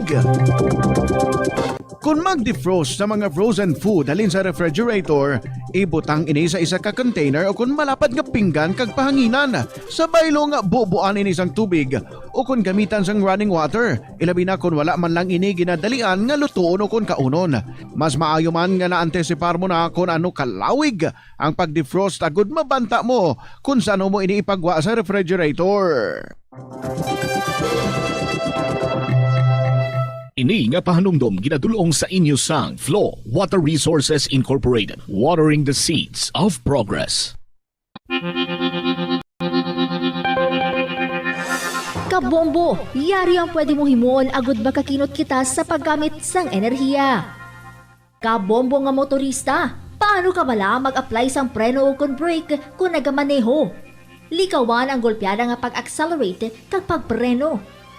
Ang golpeada nga pag-accelerate kag pagpreno, ang sara nga makakonsumo sang gatong tub-tub 3,700 pesos kada bulan.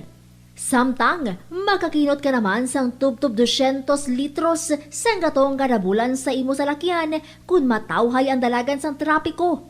Gani kung ikaw magmaneho, smooth and easy lang kabombo. Balik kita diri sa kahapon lamang program, and this time 2-in-1 kita sa stories ni Nanay Flor sa Santa Barbara, kay mga very short man lang, so upod na lang ang duha ka stories, so 2-in-1. Palangga kong Inday Regine.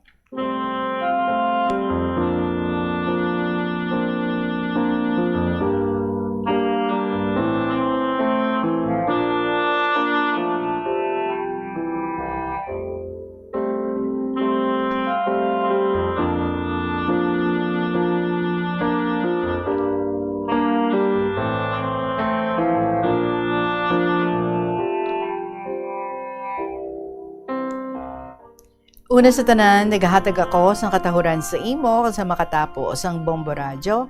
Ilapipigit sa mga classmates ko sa kahanginan. Sanday Lola Amparing, Lolo Dencio, student moms ang Lambunaw, Ningne, survivors ng Gimeras, kag sa iban pa nga wala akong makadumdum na. Inday ang ako niya istorya, parte sa Christmas vacation namon. Upod kami sa mga grupo ko sa amon simbahan. Prayer meeting namon, first Sunday sa December. So wala pa kami makaumpisa sa amon nga meeting, gin-invite kami nga mag-attend sa birthday sang akon pakaduha sa amon banwa. Gani, nagkadto kami anay nga mga grupo, kay man, ika-94th nilang bara. Nagpulungko kami anay, kag magtanaw sang ilang mga hampang sa mga bata. Pagkatapos, nagkaon kami, kag magbalik sa simbahan. Kag masadya ang amon nga Christmas sa simbahan in Regine. Masadya ang amon nga Christmas, kag enjoy gid kami tanan. Tapos nagpauli man kami nga masadya ang amon nga lawas. So inday tama na ini akon kasaysayan. For the meantime, salamat gid sa imong pagbasa sa malipot ko nga sulat, ang matinahuron Nanay Flor sa Santa Barbara. And here's another story. So kumusta ka? Maayo man kag kun parte sa akon diri, maayo man kag permi ko gid ikaw ginapanumdum. Daw bilang te ikaw ikatlo ko ikaw nga anak. Salamat. So, kumusta man dira sa mga classmates ko sa kahanginan? Sa inyo dira tanan, maayong hapon. Ilibinigid sa makatapos ang Bombo Radyo. Maayong hapon, gid. Inday, ang ako niya ipabati sa inyong istorya sa nagaedad ako, 16 years old. Nagapangluyag ini nga tawo, tawgon ta lang kay Tansyong, nga amo ang nanginbana ko karon. Patay na inday. Tanay, hindi gid ako magpamana, pero si nanay kay tatay gusto na gid ay ni nga tawo. 8 ka tuig ang iyagap, ang gap sang amon nga edad. Kagapin pa, balo siya, kag may asawa siya, kag may anak nga isa ka babae. Napatay ang iya asawa sang bag-o siya nagbata. Sang may 9 na kaadlaw nga nagligo ang iya asawa, pagkagabi na inday, ginkolera siya. Sigi ang iya panuka kag panglibang. Wala gani maagahi, napatay siya. Ano abi, kay tama kalayo ang ilapuluyan sa karasada. Abaw inday, daw maano ini si Tansyong kay patay na ang iya asawa. Luwasin na, may bata pa nga bag-o bunag. 17 pa lang ang edad ni Tansyong kag magpangasawa. Pagka 18, nabalo siya nga may bata nga ginaalagaan pa. Anay sang wala na ang asawa, ginantos na gid ang iya kahimtangan sa pag-atipan sang iya nga bata hasta nga mabuhi. Inday, sa madali nga istorya, nakaedad ang bata sang 1 ka tuig, kag mapatay sang pagbagyo ami. Ti nagdugang ang iya nga kalisod. Gani, nadumduman niya nga magkadto kay tatay na sa banwa sang Santa Barbara. Kay didto si tatay na. Gani, amo ini ang amon pagkilalahay, kay man ang tatay na, amo ang amon amo sa duta nga amon ginaobra. Inday naluyag siya sa akon, kay nagustuhan man ni tatay, or nagustuhan man ni tatay na nga ako gid ang iya nga pangasawon. Kag sa madali gid, ginpatigayon sa mga tigulang ang amon kasal. 1956, ginkasal kami, kag masadya man ang amon kasal. Inday kun kasugtanan sa mga tigulang, maayo gid ang madangatan.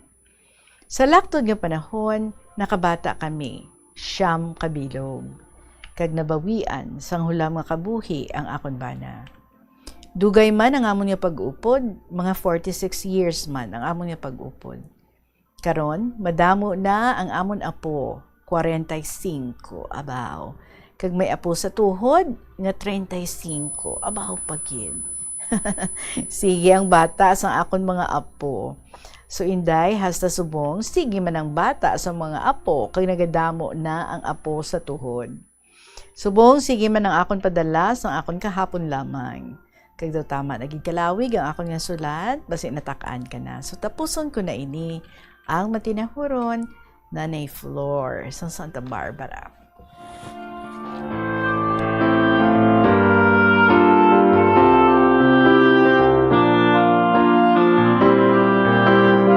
Nanay Flor, so amo nagali ang love story ninyo ni Tatay Tansyong. So si Tatay Tansyong mas nauna nga nagpangasawa.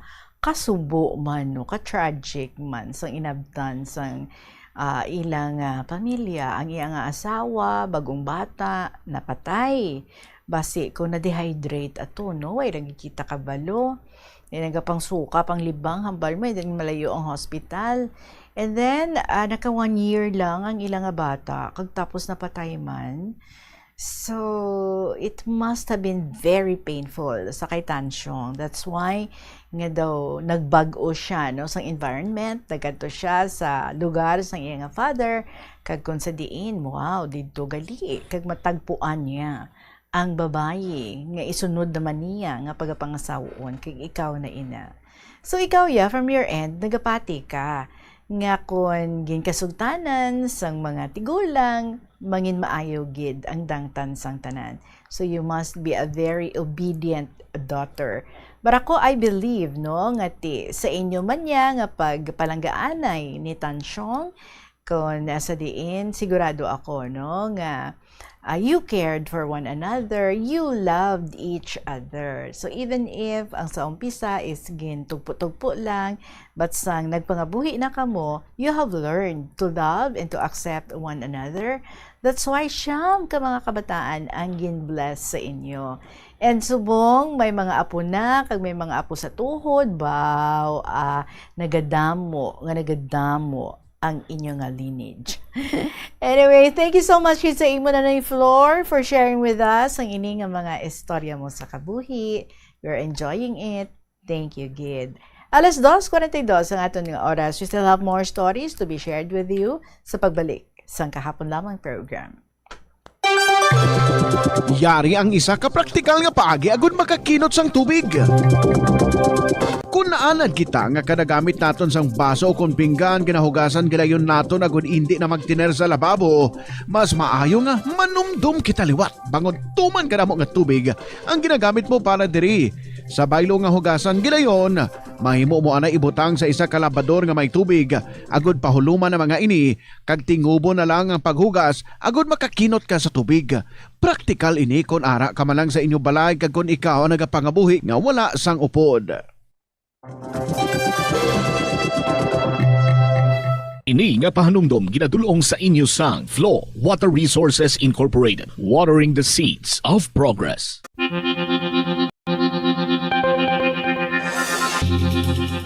Sini nga panahon sang tag-ilinit, delikado ang sunog ilabi na sa sulod sang panimalay. Gani safety first ka bombo, ilabi na kung ikaw ang nagaluto sa kusina. Siguraduha nga nahamtang sa mabugnaw kag well-ventilated area ang LPG tank kag indi masilakan direkta sang adlaw. Ang sobra nga init makapataas ang pressure sa sulod sang tangke nga mahimo magresulta sa aksidente. Tsekyaron ini kung may tagas kag ipalayo sa kalayo.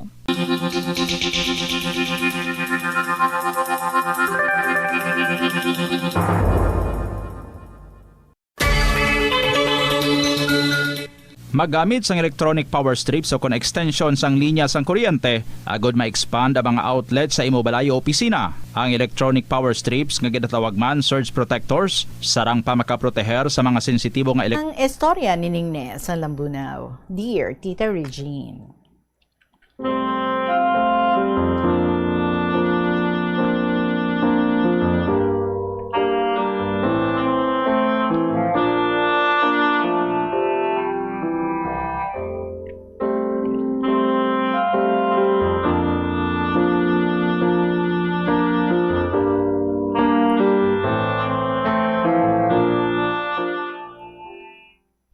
May our Almighty God bless us all, and may we shall receive an ending shower of all the graces and blessings, kagabay free kita from harm, and ang aton nga mga kasalanan, pagapatawaron kita.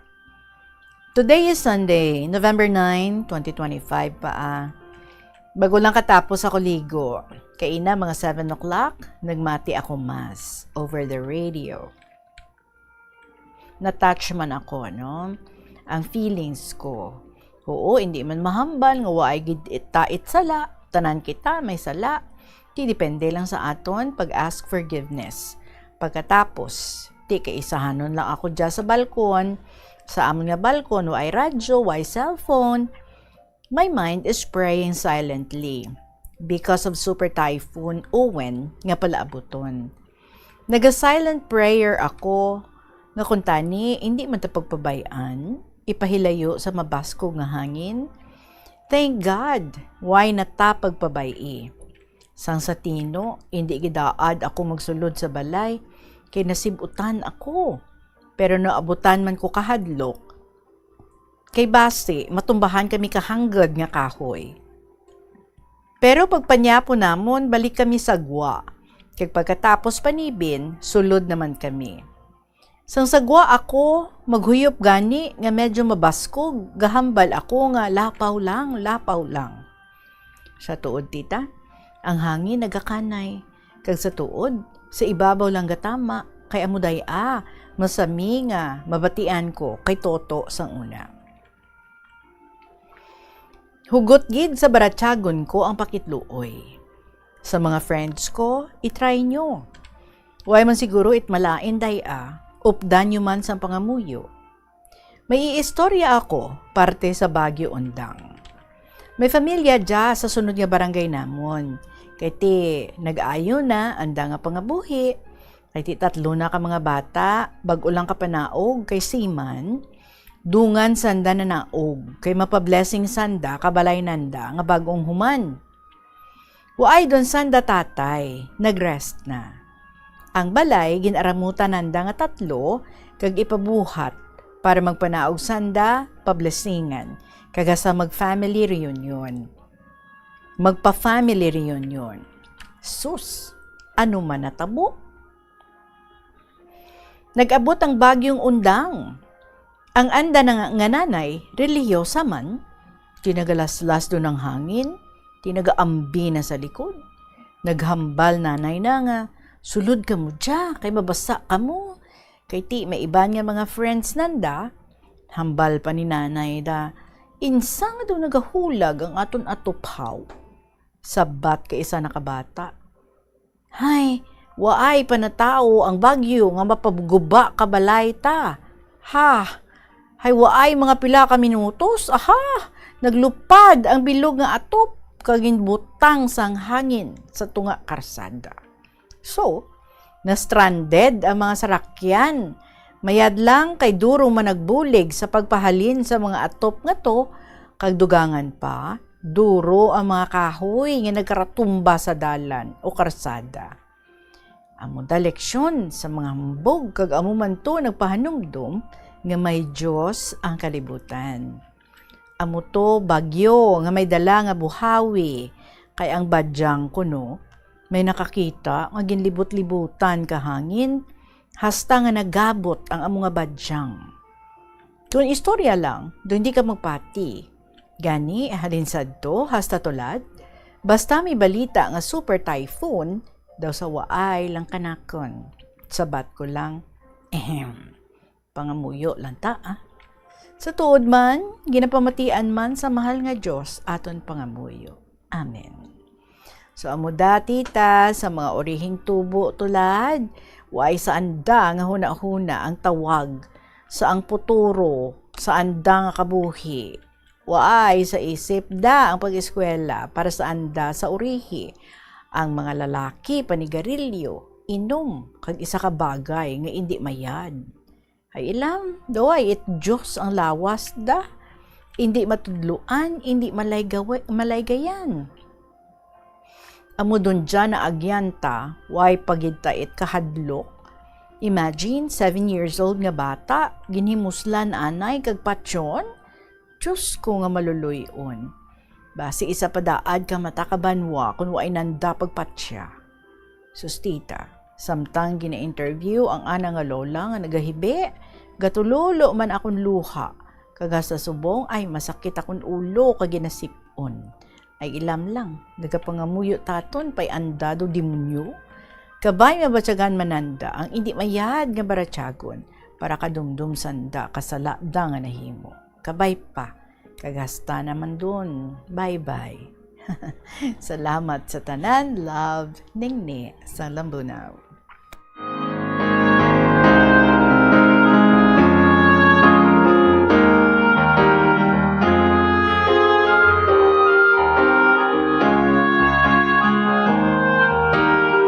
Basta bagyo, no? Di kita kapakot. Ano ang kalatabo. Ang importante gid sa tanan, korek ka ang pagpangamuyo, ang pagampo sa aton mahal nga Dios. Ipahilayo kita sa kapahamakan, kag lisuon, no, untaton ang bagyo. Salamat gining ni alas 2:51 ang aton nga oras. I'd like to proceed sa sulat diri sa aton ni Lola Amparing. Mahal kong Tita Regine.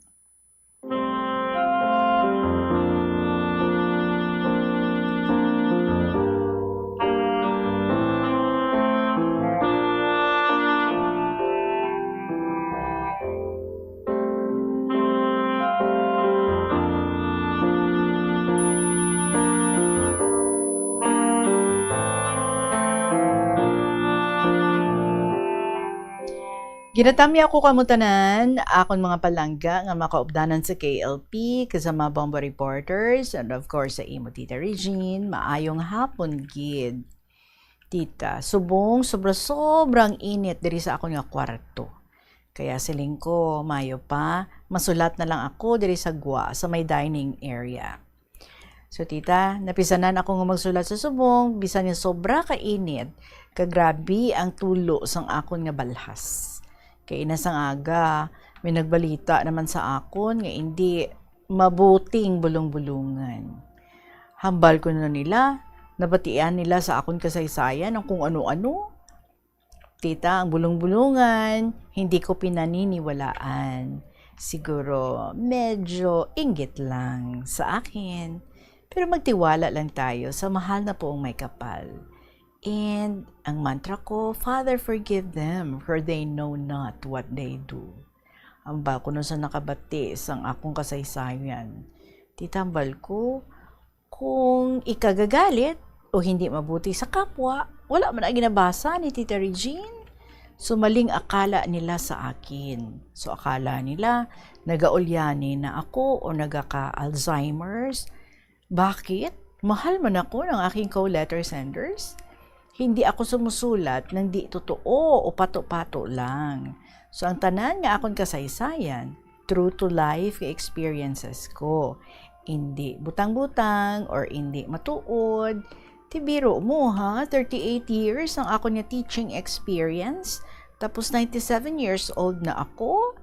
Talagang totoo at galing sa aking dibdib, sa aking utak, ang ako niya ginasulat, sa ako niya mga kasaysayan. Hindi na binutig o kung butang-butang lang. Titabi mo, permi lang ako kaisahan nun diri sa balay. Pero permi, may nagaduhol o nagabalita sa hindi maayo ng mga bulong-bulungan. Nga kung diin ka pa nga matandang-matanda na kita. Way labot nga diri man lang ako sa balay. Pero makabati pa kita sang kung mga ano-ano. Kung kaisa ang ginapaabot sa akon, chismis o balita.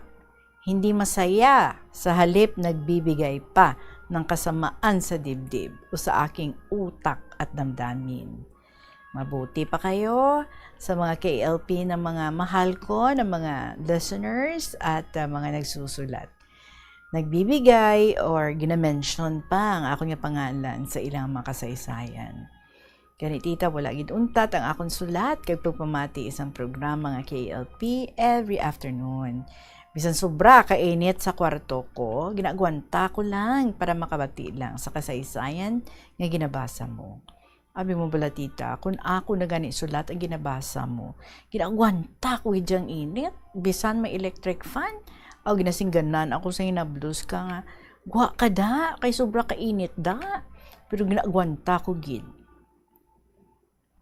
Kapin pa kung akong sulat ang ginabasa mo, ay all smiles gid ako, kag happy gid ako.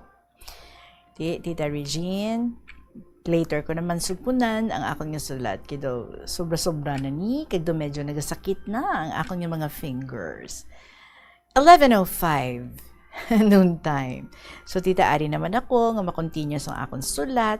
Hindi ko baladayon matapos-tapos kay sobra kasakit sa akong nga mga daliri. Siguro paso muna inino kay 38 years na daan ang akong nga pag-teach, sulat sa blackboard, sulat sa lesson plans, records, kag checking pa sa mga forma sa mga graduating pupils nga ginahatag sa akon para check upon kung correct ang tanan nga items.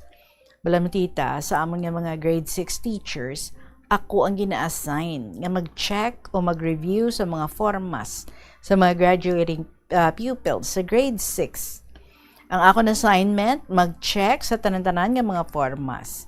Believe it or not, permi ako gina-assign nga mag-chairman sa tanan nga forms sa graduating classes sa grade 6 ang unang panahon namon. Balam tita, very strict did ako sa correction, kag katinlo. Dapat no erasures. Correct ang addition, ang subtraction, etc. Bisan hindi magtadlong ang beginning sa record, may erasures. Pupils' ages, sala man ang addition, kag division, etc. Ginapaislan ko gid, kag liwaton, nga dapat wala sang erasures. Sigani amo ina nga dumay nagagossip sa akon sang akon nga pagka-istrikta, kay gusto ko yan neat and clean kag totally correct. Tita dugtong naman ini sang sulat ko nga wala ko natapos. Lantawa bala tita no, kung kaisa nagasala ang sulat ko kay ti malabo na gid ang paningin ko. So siguro tita, no, ako ang pinakamatanda nga listener kag letter sender mo, kag hambal mo sa una, ako ang summa cum laude sa mga letter senders mo. Kag siguro ako ang may pinakamadamo nga kasaysayan nga napadala sa imo sa KLP. Ti, lantawa bala, kundi ula ko yan nag-ulian nun, kag hindi ako nagka-Alzheimer's. Bangod sa bombo, sa programa mo, tani, kaluyan pa ako sa mahal nga Diyos, nga palawigon pa ang ako nga kabuhi. So, salamat yun, Tita Regine. Tubtob na lang ani dire anay. Sa gihapon, si Lola Amparing.